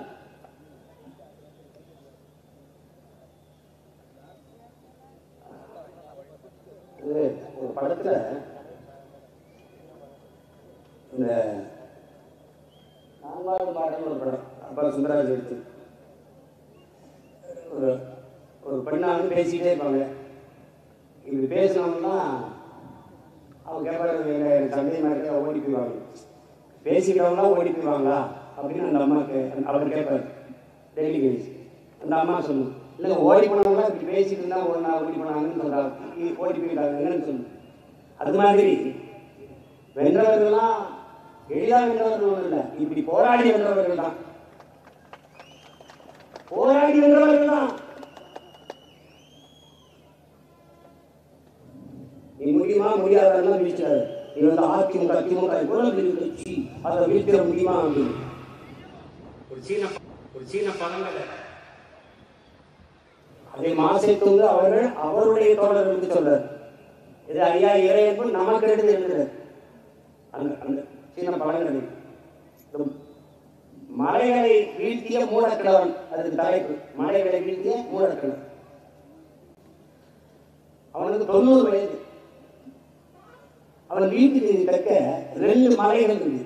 அவனுக்கு போகக்கூடாது. பெரிய இந்த மலைகளை சுற்றி சுற்றி போக வேண்டியது இருக்கு. 2 மலையை சுற்றி அது ரொம்ப நாளாகுது, ரொம்ப தூரம் எடுக்குது. அப்போ இந்த மலை 2ஐயும் பேர்த்தணும்னு முடிவெட்டுறேன். தகர்த்து ஒரு புதிய பாதையை போட்டுருவோம்னு முடிவெட்டுறேன். 90 வயசு. அது ஒரு மலைக்கு பேர் டைகன், இன்னொரு பேருக்கு வாங்கு. 2 மலை. இந்த மலையை நீ அப்புறமா நான் எது இந்த 2 மலை என்ன மலைன்னு அப்புறம் சொல்றேன். இப்போ கேட்டுட்டே இந்த டைகன் வாங்கு 2 மலை தெற்க வாசல் தெற்க இருக்கு. இந்த பேர்த்தணும் முடிவு பண்ணி கிளம்பேன். கடப்பாறை வச்சுக்கிட்டு மண்ணடி வச்சுட்டு தோன்றேன். மகன் தோன்றேன், 2 மகன் பேரங்கி தோன்றேன். இன்னொரு கிழமை வியாக்கியான விஷயம் பயங்கல இந்த தொலைக்காட்சி வாரத்துக்கு கரெக்டாக பயங்கல அந்த மாதிரி ஒரு கிழமை. இதெல்லாம் ஆகிறதா இதெல்லாம் போகிறதா அந்த மாதிரி கிழமை. அவன் வந்து இங்கே அற்பர்களா மூடர்களா இந்த மலையை நீங்கள் அந்த சேர்ந்து பேச முடியுமா தகர்த்த முடியுமா அப்படின்னு அந்த கிழமை பார்த்து ஏன் முடியாது ஏன் முடியாது சொல்ல. உனக்கு வயசாயிடுச்சு, உன் மயங்கெல்லாம் 15 வயசாயிடுச்சு, அப்புறம் பேர பிள்ளைங்க எப்படி தோண்டி முடியுமா? நான் போயிட்டா என் மயன் தோன்றான், என் மயன் போயிட்டா என் பேரன் தோன்றான், என் பேரன் போயிட்டா அவன் மகன் தோன்றான், அவன் போயிட்டா அவன் பேரன் தோன்றான், அவன் போயிட்டா அவன் தோன்றான். ஆனா நான் தோண்டிக்கிட்டே இருப்பேன். இந்த மலை உயர்ந்ததுதான் இது, இதற்கு வளர்ச்சி இல்லை. அவ்வளவுதான். ஆனால் என் பரம்பரைக்கு வீழ்ச்சி இல்லை, வளர்ச்சி இருக்கு. தோண்டிக்கிட்டே இருப்பேன். ஒரு நாள் இந்த மலையை அப்புறப்படுத்துவேன். அந்த கடவுளுடைய நம்பிக்கை கடவுளின் இதயத்தை தொட்டுச்சு. 2 தேவ தூதர்களை அனுப்புறாரு. ஓ அவனுக்கு உதவுங்க. அந்த 2 தூதர்கள் வந்து டப்புன்னு 2 மலையை தூக்கி போயிடுறேன். இப்ப மாசத்துக்கு சொல்றாரு, நாமும் கடவுளின் இதயத்தை தொடுவோம். நான் உங்களுக்கு சொல்றேன், இந்த டைகன் இந்த வாங்கூர் 2 மலை திமுக அதிமுக புரியுங்க.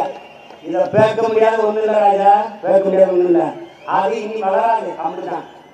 ஆனால் தமிழ் இன பரம்பரை இருக்கு, அது வளர்ந்து கொண்டே இருக்கு. தமிழ் தேனத்தினுடைய நான் கொண்டு என் பையன் வருவார், என் தேவன் வருவார். என் பரம்பரையை தோண்டி இந்த மலைகளை அப்புறப்படுத்தி புரட்டி தீர்க்கும். அநீதி, அக்கிரமம், அராஜகம், கொடுமை, ஊழல், லஞ்சத்தில் ஊறி திளைத்த இந்த தீய மலைகள் இரண்டையும் புரட்டி போடுகிற அந்த பணியை தமிழீழம் பரம்பரையினர், தமிழீழம் தலைமுறையினர் செய்து முடிப்போம். நாங்கள் கடவுளின் இதயத்தை தொடுவோம். நாங்கள் தொட வேண்டிய கடவுளின் இதயங்கள் எங்களின் மக்களின் இதயங்கள் தான் என்பதை நன்று மக்கள் புரிந்து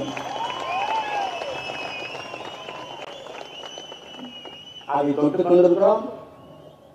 தொடுவதை தொடர்ந்து கொண்டிருக்கிறோம், தொடர்ந்து தொடுவோம். ஒரு நாள் இந்த மலைகளை 2 கைகளாலும் புரட்டி உருட்டி ஓடிக்கொண்டு போல் அடித்தவர்கள். சிரிப்பாரு நல்லாரு காமியா பேசல நன்றி தான் நன்றி. பல பேர் நன்றி இருந்தாங்க. முகலாய சாம்ராஜ்யத்தை சரிக்க முடியாது நினைச்சாங்க. விஜயநகர பேரரசு விழாது என்று நினைத்தார்கள். எங்கள் மூதாதைகள் சேர சோழ பாண்டிய பேரரசு விழாது என்று நினைத்தார்கள். அவங்களாவது பேரரசு ஒரு கோட்பாடு, ஒரு கொள்கை இருந்துச்சு. இதுக்கு ஒரு இடமும் இல்லை. அவங்களுக்காவது வேறு இருந்துச்சு, பிடிமானம் இருந்துச்சு. இதுக்கு வேறும் இல்லை, தூரும் இல்லை, கிளையும் இல்லை, இலையும் இல்லை, ஒன்றும் இல்லை. அதனால இதெல்லாம் சாய்க்க முடியாது, சரிக்க முடியாது. நீ ரொம்ப போட்டு குழப்பிக்காத. நீ வளர்வதை பாரு, அவங்கள வளரலாம தடுப்பு செஞ்சுக்காத. அதை அவங்களே பார்த்துப்பாங்க, அவங்களே பார்த்துப்பாங்க.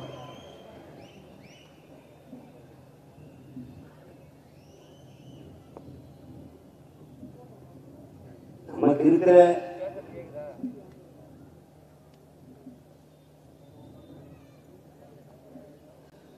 பொறுப்பும் கடமையும் மிக அதிகம். இதுல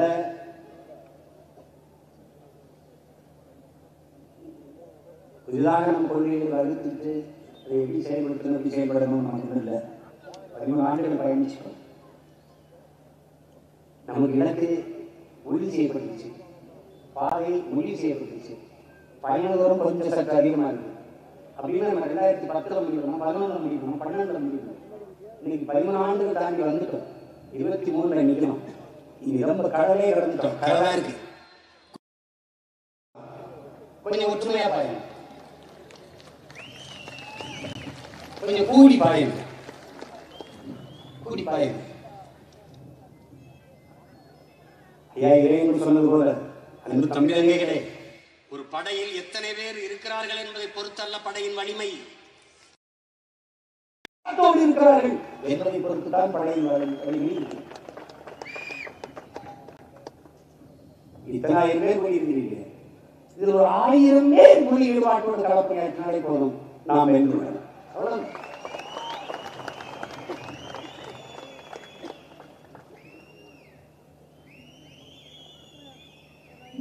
பணம் கொடுப்பவர்கள் தான் வாக்கு செலுத்துவார்கள் என்று மக்களை குறை சொல்வதை விடு.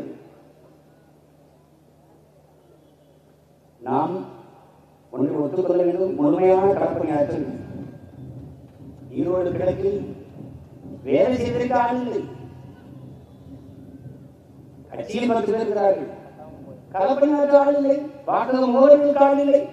ஆனாலும் தேடி 10,500 வாக்கு போடுகிறார்கள் என்றால் மக்கள் நம்பிக்கை இருக்கிற நம்பிக்கை. நாம் இன்னும்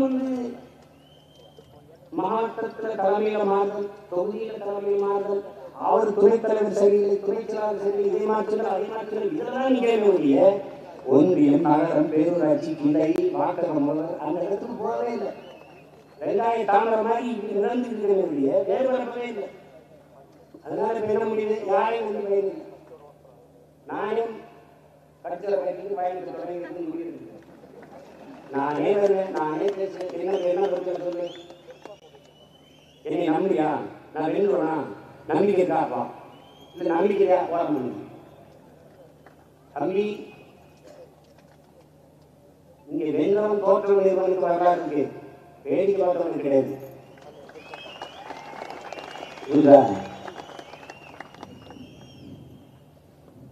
வீரர்களுக்கு வரலாற்றில் இடம் உண்டு, தோற்றவர்களுக்கு வரலாற்றில் இடம் உண்டு, அடிமைகளுக்கு வரலாற்றில் இடம் உண்டு, ஏழைகளுக்கு கூட வரலாற்றில் இடம் உண்டு, கோழைகளுக்கு வரலாற்றில் ஒருவரும் இடம் உண்டு. அதே மாதிரி விமர்சிக்கிறவனுக்கு ஒன்றும் இல்லை. அவங்க அங்க போர் நடந்து கொண்டு நல்லா விமர்சிச்சுட்டு இருந்தாங்க, அவங்க விளையாடிட்டு இருக்கும்போது நல்லா விமர்சிச்சு, அப்படிலாம் எந்த பதிவும் வரலாற்றில் இல்லைங்க. அதனால குற்றம் குறை கூறுவர்களை புறந்தல நீங்கள் கற்றுக்கொள்ளுங்கள். விமர்சனத்தை தாங்க இயலாதவன் விதிமீறி அடைய முடியாது, இது கோட்பாடு. அவதூறுகளை அப்புறப்படுத்த தெரியாமல், அவதூறுகளை தவிர்க்க தெரியாமல் அற்ப வெற்றியை கூட அடைய முடியும். நீ அதே ஒண்ணும் என்ன இப்படி சொல்லிட்டாங்க, என்ன அப்படி சொல்லிட்டாங்க, அதை சொல்றான்.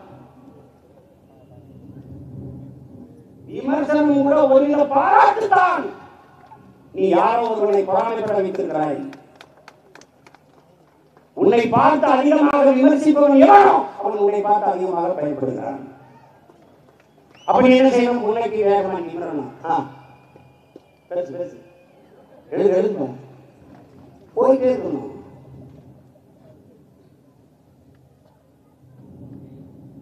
நாடுகளை எதிர்நோக்கின்ற மாபெரும் தலைவன் பிரபாகரின் பிள்ளைகளுக்கு இதெல்லாம் பதறு, பதறு. அம்மா போட்டு பேசிட்டு காலத்தில் நேரத்தை விரிச்சிட்டு களம் உனக்கு தயாராகிட்டு காத்திருக்கு. 24 பாராளுமன்ற தேர்தல், 20 பெண்களுக்கு வாய்ப்பு, 20 ஆண்களுக்கு வாய்ப்பு. தனித்து போட்டியா? ஆண் தனித்து தான் போட்டி.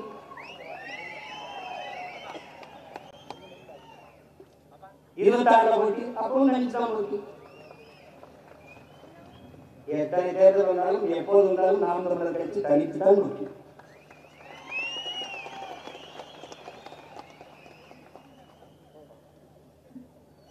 அதுல ஒரு குழப்பம் வேண்டியதில்லை. துணிந்து களத்தில் நிற்க வேண்டும் என்ற உடன்பிறந்தார்களே, அது ஒன்றுதான் நமக்கு இருக்கிற இறுதி வாய்ப்பு. ஏன்னா உங்களுக்கு தெரியும், மாநிலம் என்று ஒரு சின்ன பள்ளியில் தான் தம்பி முரளி ஆவணப்படுத்த முடிஞ்சது. 50,000க்கும் மேற்பட்ட மாவீரர்கள் இன்னும் இருக்கிறார்கள். ஒவ்வொருவருக்கும் ஒரு வரலாறு. அங்கே கண்ணி அந்த இலங்கை கப்பலை தகர்த்தாலே 30 கிலோமீட்டர் கடும் குளிர் 12 மணிக்கு தாக்குதல் நடத்துறாங்க. நீங்க கவனிச்சுக்கணும், 12 மணிக்கு வெடிக்குது. 13 மணி நேரம் நீங்க கடும் குளிர்ல 13 மணி நேரம் ஒரு பெண்மகள் கடும் குளிர்ல நல்ல இரவுல தனிமையா ஒரே ஆள் ஒரு பெண்மகள் தனிச்சு நீங்கி போய் 30 கிலோமீட்டர் 13 மணி நேரத்தில் நீங்கி போய் சரியாக கப்பலை மோதி வெடிச்சாங்கன்னா அவ ரத்தம் உடம்புல ஓடுதா இல்லையான்னு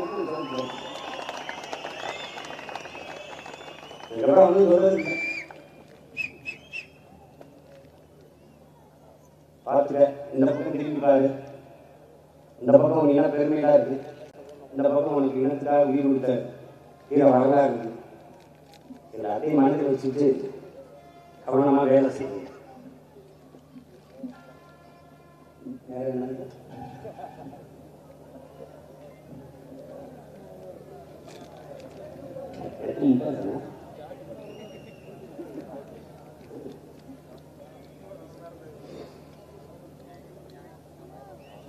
நமக்கு இருக்கிற சிக்கல்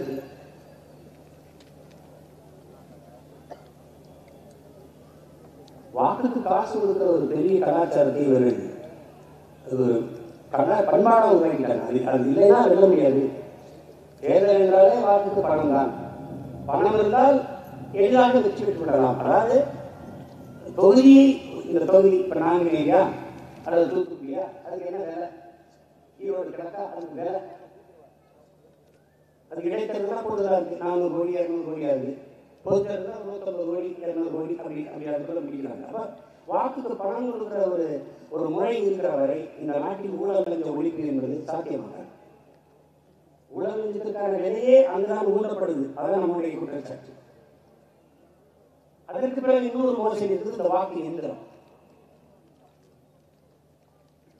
வாக்கு எந்திரம் நீங்க நல்லா கவனிங்க. நீட்டு தேர்வு எழுதப்படுற நம்ம பிள்ளைகள்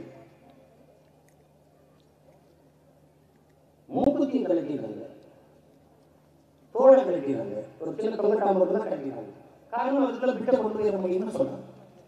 தலைமுடியும் விரிச்சுடுறாங்க, உள்ளாடைகளை கலட்டிடுறாங்க. நம்ம பிள்ளைகள் தேர்வுக்கு போகும்போது நல்ல அமைதியான மனநிலையில படித்ததெல்லாம் நினைவில் தக்க வைத்துக் கொண்டு போய் எழுதணும்ன்றதால், ஆனால் அந்த வாசல் வச்சு இவ்வளவு சித்திரவதை செஞ்சு இருந்தாங்கன்னா என்ன மனநிலையை நம்ம பிள்ளைகளுக்கு தேர்வு எழுதும்?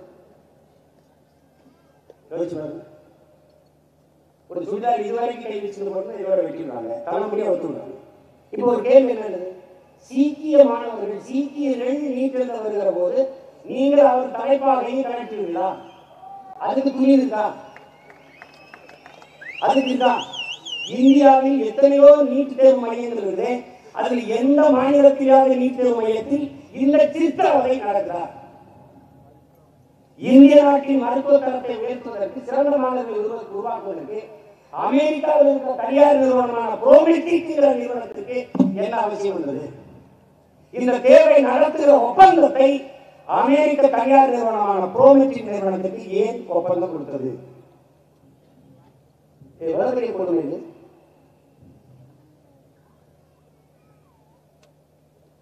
ஒடுக்கப்பட்ட தமிழ் சமூக மக்கள், பின்னங்கிய சிற்றூர்களில் இருந்து வருகிற மக்கள் மருத்துவம் படிப்பதே கனவாக்கி விட்டார்கள். இந்த திட்டத்தை கொண்டு வந்த மக்கள் யாரு? காங்கிரஸ். கூட இருந்து கையெழுத்திட்டு அதை ஆதரித்து அதுக்கு கடிதம் வரவேற்கிறார்கள் திமுக. இவர்கள் பெற்று பேர் வைத்தார்கள், பாரதிய ஜனதாவும் மோடியும் வளர்க்கிறார்கள். அவ்வளவுதான். சிஏஏ, என்ஆர்சி, ஜிஎஸ்டி, நீட்டு, எல்லா கர்மாந்திரத்தையும் கொண்டு வந்தவர்கள் தான்.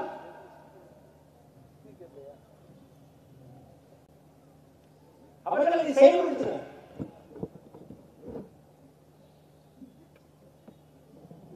கர்நாடகாவே பாரதிய ஜனதாவே நாங்கள் ஊழலை வைத்து வீழ்த்தி விட்டோம். ஊழலை வைத்து பேச காங்கிரஸ் என்ன தகுதி இருக்கு? ஒரு துணி நேரம் இருக்கா?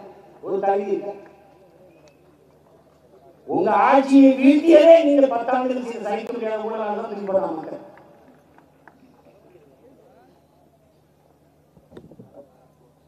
வெளிப்படையாக பேசுவதென்றால் பாரதிய ஜனதாவின் தோல்விக்கு காரணம் மோடியும் அமித்ஷாவும் வந்து இஸ்லாமிய மக்களுக்கு கொடுத்துள்ள இடஒதுக்கீடை நாங்கள் எடுத்துவிடு உங்களுக்கு கொடுத்துள்ளோம் சொன்னதால் மொத்த பேர் நீக்கி மதச்சார்பற்ற ஜனதா தளத்துக்கு போட இருந்த அவர்கள் மொத்த வாங்கி காங்கிரஸ் போட்டா அதனால இதான் நடந்தது. இதுல ஊழல்னா என்ன ஊழல்? நீங்க செஞ்ச ஊழல் தான் யார் பதில் சொல்லுது? எங்களுக்கு என்ன கேட்டாங்க? எங்களுக்கு எவனாலும் எங்களுக்கு என்ன நாங்க வந்தா எங்களுக்கு நல்லது. நீ சொல்லு ஒரு சொத்து தண்ணீர் காவில இல்ல எந்திரி பல்பு நில கரியில போய் நின்றுட்டு ஒரு யூனிட் மின்சாரம் வந்து கிடையாது.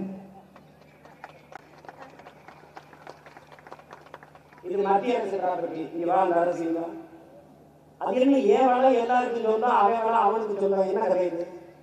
அவனுடைய நீர்வளம் அவனுக்கே என்றால் என் நிலத்தில் வளம் எனக்கே தான். என்னுடைய நன்மணம் பெற்றோர் எனக்கு தான்.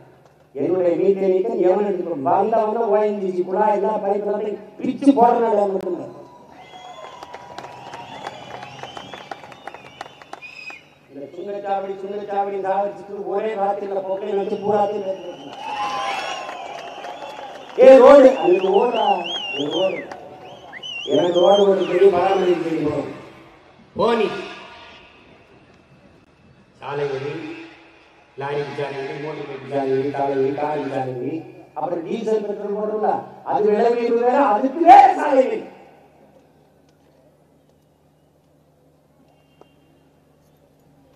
எவனு வாழ முடியுது?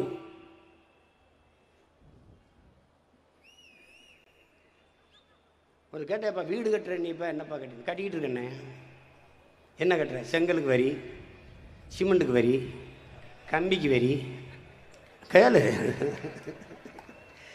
வீடு எவனும் கட்ட முடியாது ராஜா, வரி கட்டிட்டு சாக வேண்டியதுதான். அப்படி ஒரு சட்டம் வச்சுருக்காங்க, அப்படி ஒரு திட்டம். பத்தாக்குறைக்கு நம்ம ஆளுங்க மின் கட்டண உயர்வு, சொத்து வரி உயர்வு அதெல்லாம் தவிர்க்க முடியாமல் செய்கிறாங்க. ஒரு அரசு நாட்டை ஆளுது, ஒரு அறிவு கருவறையாக இருக்கிற பள்ளிக்கூடம் அதை புனரமைக்க முடியல. இடிஞ்சு விழுகிற நிலைமையில் 10,000க்கும் மேற்பட்ட பள்ளிக்கூடங்கள் இருக்குது. அந்த பள்ளிக்கூடங்களை ஒன்றும் செய்ய முடியல, எடுத்துக்கட்ட முடியல, காசு இல்லை. தலைமை ஆசிரியர்களும் முன்னாள் மாணவர்களும் அங்கே அந்த பகுதியில் இருக்க கொடையாளர்கள்ட்ட தாளாளர்கள்ட்ட காசை வாங்கி நீங்கள் இந்த பள்ளிக்கூடத்தை புனரமைத்துக் கொள்ளுங்கள், சீரமைத்துக் கொள்ளுங்கள் என்று சொல்கிறார்கள். காசு இல்லை. ஆனால் 180 கோடி 200 கோடியில் சமாதி, 81 கோடியில் பேனா, இதெல்லாம் எங்கிருந்து வருது காசு? இதுதான் அநீதிகளால் கட்டமைக்கப்பட்ட ஆட்சி, சமூகம். உங்களுக்கு தெரியும், ஆனால் நீங்க கேட்க முடியாது.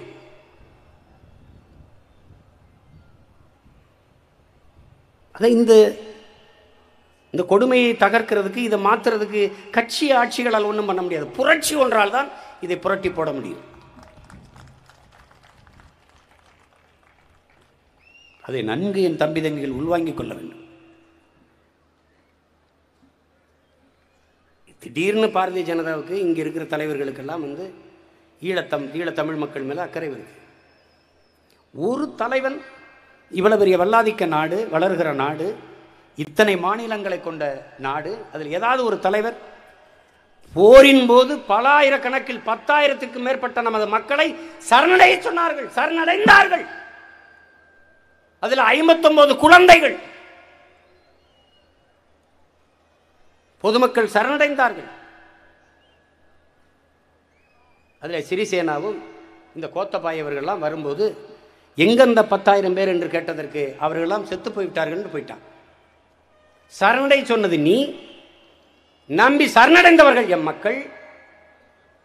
செத்து விட்டார்கள் என்றால் எப்படி செத்தார்கள்? உலகத்தில் ஒருத்தன் கேட்கல. பசியாலா, நோய்வாய்ப்பட்டா, இல்லை நீ கொன்று விட்டியா, அவர்கள் உடல்களை எங்கு அடக்கம் செய்தாய், எந்த கேள்வியும் இத்தனை பெரிய உலகத்தில் ஒருத்தன் எழுப்பல. தமிழ்நாட்டிலிருந்து குரல் எழுப்பியது நாம் தமிழர் கட்சியும் நாமும் தான். யாரும் கேட்கல. அதில் நீங்கள்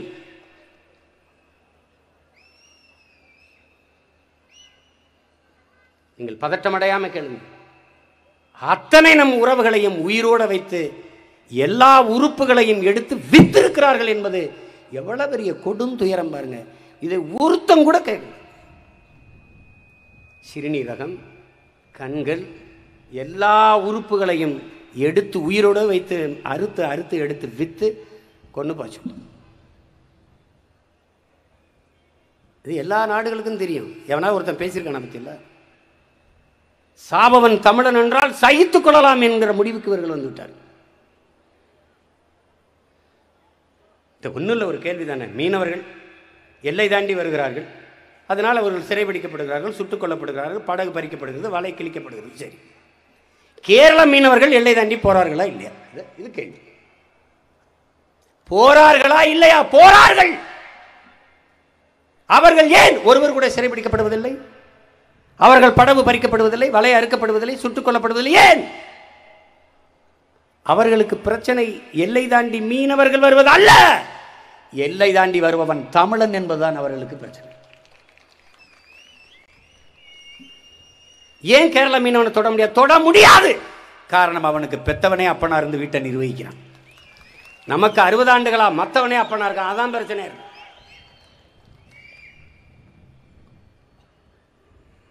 அவனுக்கு பயம் இருக்கணும்ல. என் மீனவை அடித்தால் உன் மாணவனை அடிப்பேன்னு சொல்லிட்டு நான் ஜெயிலுக்கு போயிட்டேன். ஆனால் 3 நாள் இலங்கை கொழும்பிலிருந்து பறந்து வந்த வானூர்தியில் ஒருத்த ஏறி தமிழ்நாட்டுக்குள்ள வரல. அந்த பயம் இருக்குல்ல. இந்த நிலமும் அதிகாரமும் என்கிட்ட சிக்கிச்சு, நீ செத்தாயின. அடுத்த நாள் அதிகாரி மொத்தம் இங்க உட்கார்ந்துட்டு அவர் வென்றுவாரா, அவர் வென்றுவாரா, அவர் வந்துருவாரா, அவர் வந்துருவாரா. இன்னைக்கு வரல, நாளைக்கு வரல, ஆனால் ஒரு நாள் வந்துருவேன். அது வந்துருவேன். நீ கேட்கறது நீ எனக்கு தந்துருவேன்.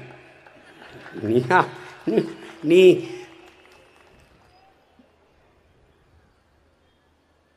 அண்ணனுக்கும் தம்பிக்கும் நிறைய வித்தியாசம் இருக்கு தம்பி. அவர் நல்லவர், நான் அவ்வளவு நல்லவன் கிடையாது. என்ன அடுத்த ஜெனரேஷன் அவரையும் பார்த்து படம் படிச்சிருக்கல. அண்ணன் மாதிரி நம்ம இருந்துடக்கூடாதுரா டே. அது எங்களுக்கு படிப்புன்னு.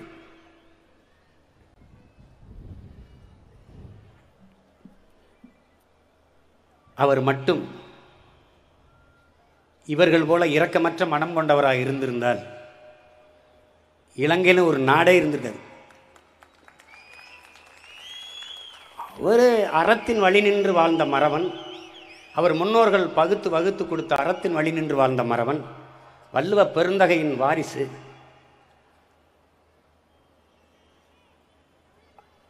அது மாதிரி நின்று வந்ததுனால அவர் கருணையும் இரக்கமும் பரிவும் அதிகம் கொண்டவர். அவர் அதனால அவர் அந்த இடத்துல அவருக்கு பலமும் அதுதான், பலகீனமும் அதுவாக மாறிடுச்சு. அதில் தான் பிழை நடந்துச்சு. அந்த தவறை அவர் பிள்ளைகள் நாம் இனி எந்த காலத்திலையும் செய்திடக்கூடாது. உங்களுக்கெல்லாம் கூட இருக்கலாம், அப்படி நினைக்க மாட்டீங்கன்னு நினைக்கிறேன்.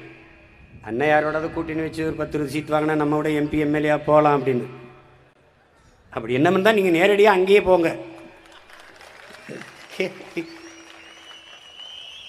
சேரணும்னு சொன்னால் நான் கூட பேசி கூட சேர்த்து விடுறேன்.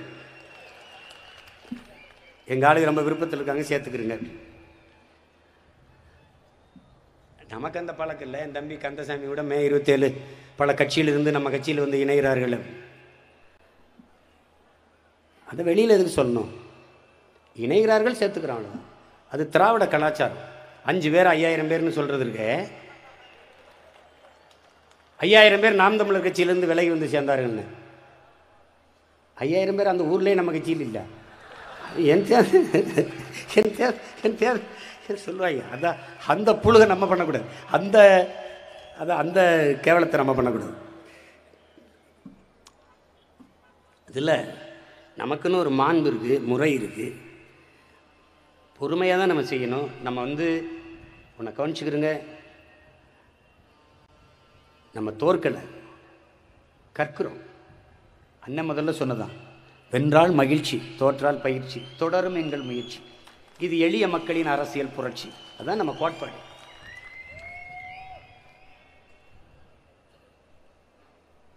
ஒரு பயிற்சியாக எடுத்துக்கிறோங்க எப்படி வேலை செய்கிறது. ஏன்னா நமக்கு முன்ன பின்ன இது இல்லை, அரசியல் பின்புலம் இல்லை. அப்பா இருக்கிறதுனால மகனுக்கு மந்திரி வருது, அதெல்லாம் அவங்க எளிதாக வந்துட முடியுது. எளிதாக அடையக்கூடிய வெற்றி அது சிரித்து மகிழ வைக்கும்.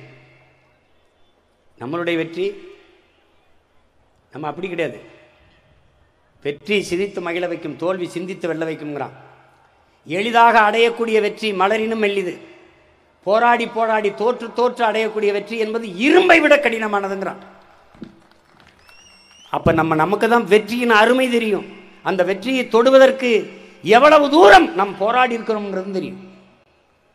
எவ்வளவு இழந்திருக்கோம், எவ்வளவு காயம்பட்டிருக்கோம், எவ்வளவு அவமானப்பட்டிருக்கோம், ஏச்சு பேச்சுகளை தாங்கியிருக்கோம், அது நமக்கு தான் தெரியும். இப்போ இத்தனை பேர் ஆயிரக்கணக்காக கூட்டியிருக்கீங்க. இதுக்கு வண்டி எடுக்க எவ்வளவு, வழியில் சாப்பிட எவ்வளவு செலவு. அதில் காலையில் ஒரு செய்தி பார்க்குறேன், கட்சியிலேருந்து நீக்கப்பட்டவர்கள் அப்படின்னு அதை ஒரு பதாகை ஒட்டி ஒரு வண்டி வருது. நம்ம சொல்ல மாதிரி தான், நாங்கள் தோற்றவர்கள் தோக்கடிக்கப்பட்டவர்கள் அப்படிங்கிற மாதிரி. அது ஒரு பாசறை, குருதிக்கொடை பாசறை, லஞ்ச ஒழிப்பு பாசறை, இது சுற்றுச்சூழல் பாசறை, மாணவர் பாசறை மாதிரி நாம் தமிழர் கட்சியிலேருந்து நீக்கப்பட்டவர் ஒரு பாசறை உருவாய். அது நல்லா தான் இருக்கு, அவுட் சோர்ஸ். அது கட்சிக்கு ஒரு வரையறை, ஒரு கோட்பாடு, ஒரு கட்டுப்பாடு, ஒழுங்கு இதெல்லாம் இருக்கணும். அதுக்காக தான் அது செய்கிறது. அது திருத்திக்கிட்டு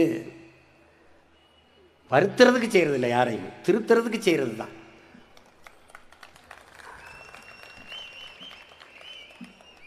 கண்டிக்கிறதல்ல நம்ம கோட்பாடு, கண்டிக்கிறது தான். இப்படி செய்யாதீங்க, ஏன் இப்படி செய்கிறீங்க அப்படின்னு. அதனால் இதெல்லாம் ஈடுபாட்டோட உழையுங்க, வேலை செய்யுங்க, கடுமையாக பாடுபடுங்க. இப்போ தொலை தூரத்திலிருந்து, ரொம்ப தூரத்திலிருந்து என் அன்பு பிள்ளைகள், என் அருமை உறவுகள் நீங்கள் வந்திருக்கிறீங்க. சீக்கிரம் போகிறது நல்லது. சாப்பாடு உங்கள் எல்லாருக்கும் ஏற்பாடு பண்ணியிருப்பாங்கன்னு தெரியாது. கடன் முடுறதுக்குள்ளே எது கிடைக்குதோ சாப்பிட்டு பத்திரமா பயணம் பண்ணி ஊரில் போய் சேருங்க. ஜூன் 13 இருந்து என்னுடைய பயணம் தொடங்குது.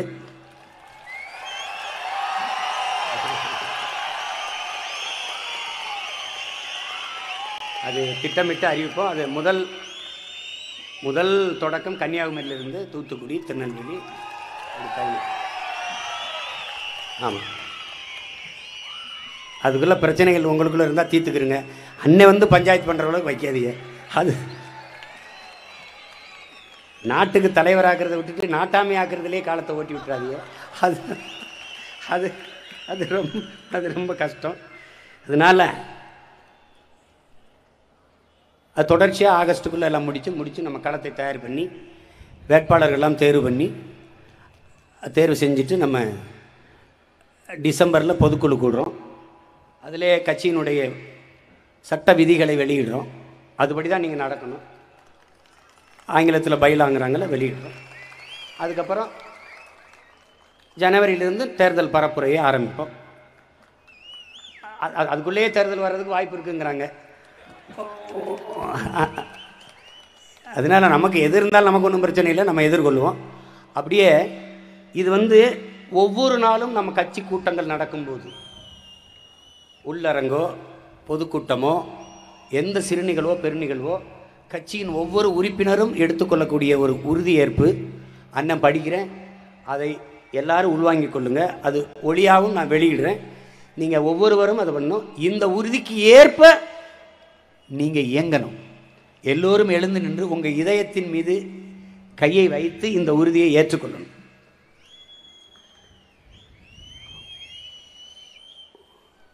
உறுதியேற்பு. எமக்கு உயிர் தந்த தாயின் மீதும்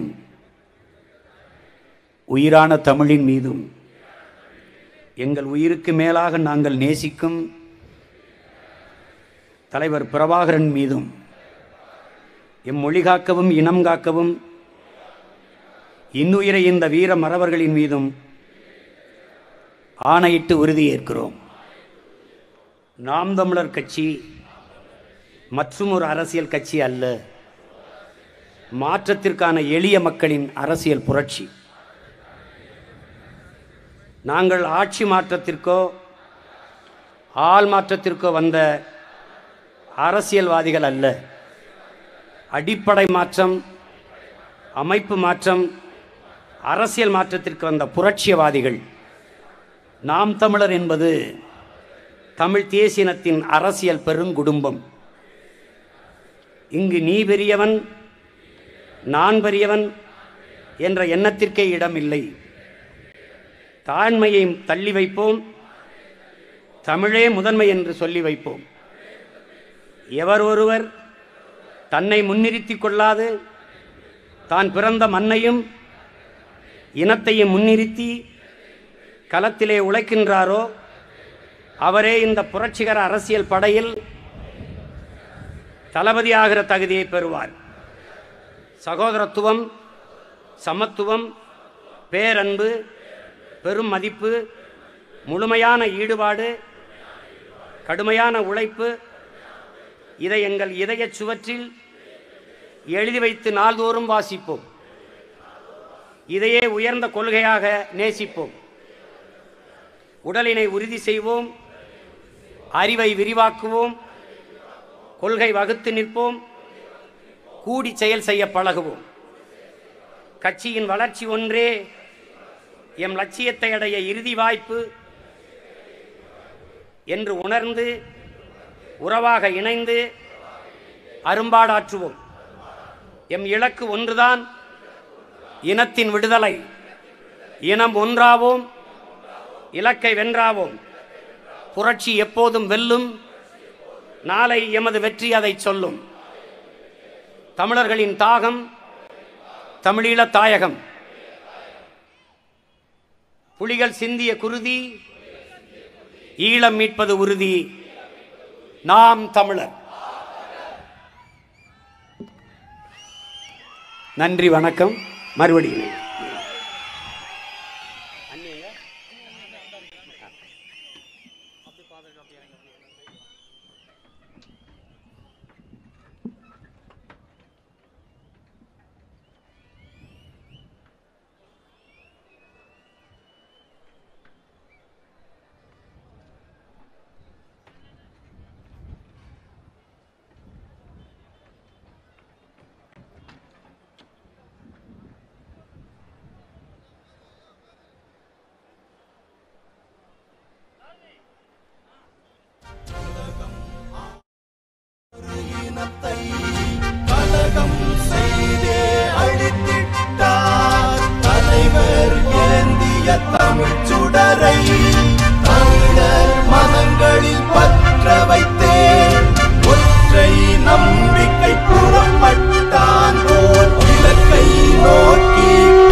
பேருக்கு உணவு தயார் நிலையில் இருக்கிறது. வாய்ப்புள்ளவர்கள் மேடைக்கு பின்புறம் கொடுக்கிறார்கள், பெற்றுக்கொண்டு செல்லவும். வாய்ப்புள்ளவர்கள் பெற்றுக்கொள்ளுங்க. ஒரு 1000 பேருக்கு இப்போதைக்கு தயாரா இருக்கு. நன்றி. போற்ற தமிழர் சிறக்க கடனி காடு மலைகள் காக்க உயிர் தலைவரின் உரமேற்றிய உரு பகைவரின் கதை மாற்றவே வந்தான் ஒருவன் வந்தான், வென்றான் இதயம் வென்றான், நங்கையர்க்கும் மன்றத்தை தந்தான், சமவாய்ப்பை சபைதனில் தந்தான். தரணி போற்ற தமிழர் சிறக்க கடனி காடு மலைகள் காக்க உயிர் தலைவரின் உரம் ஏற்றிய உரு பகைவரின் கதை மாற்றவே வந்தான் ஒருவன் வந்தான், வென்றான் இதயம் வென்றான்.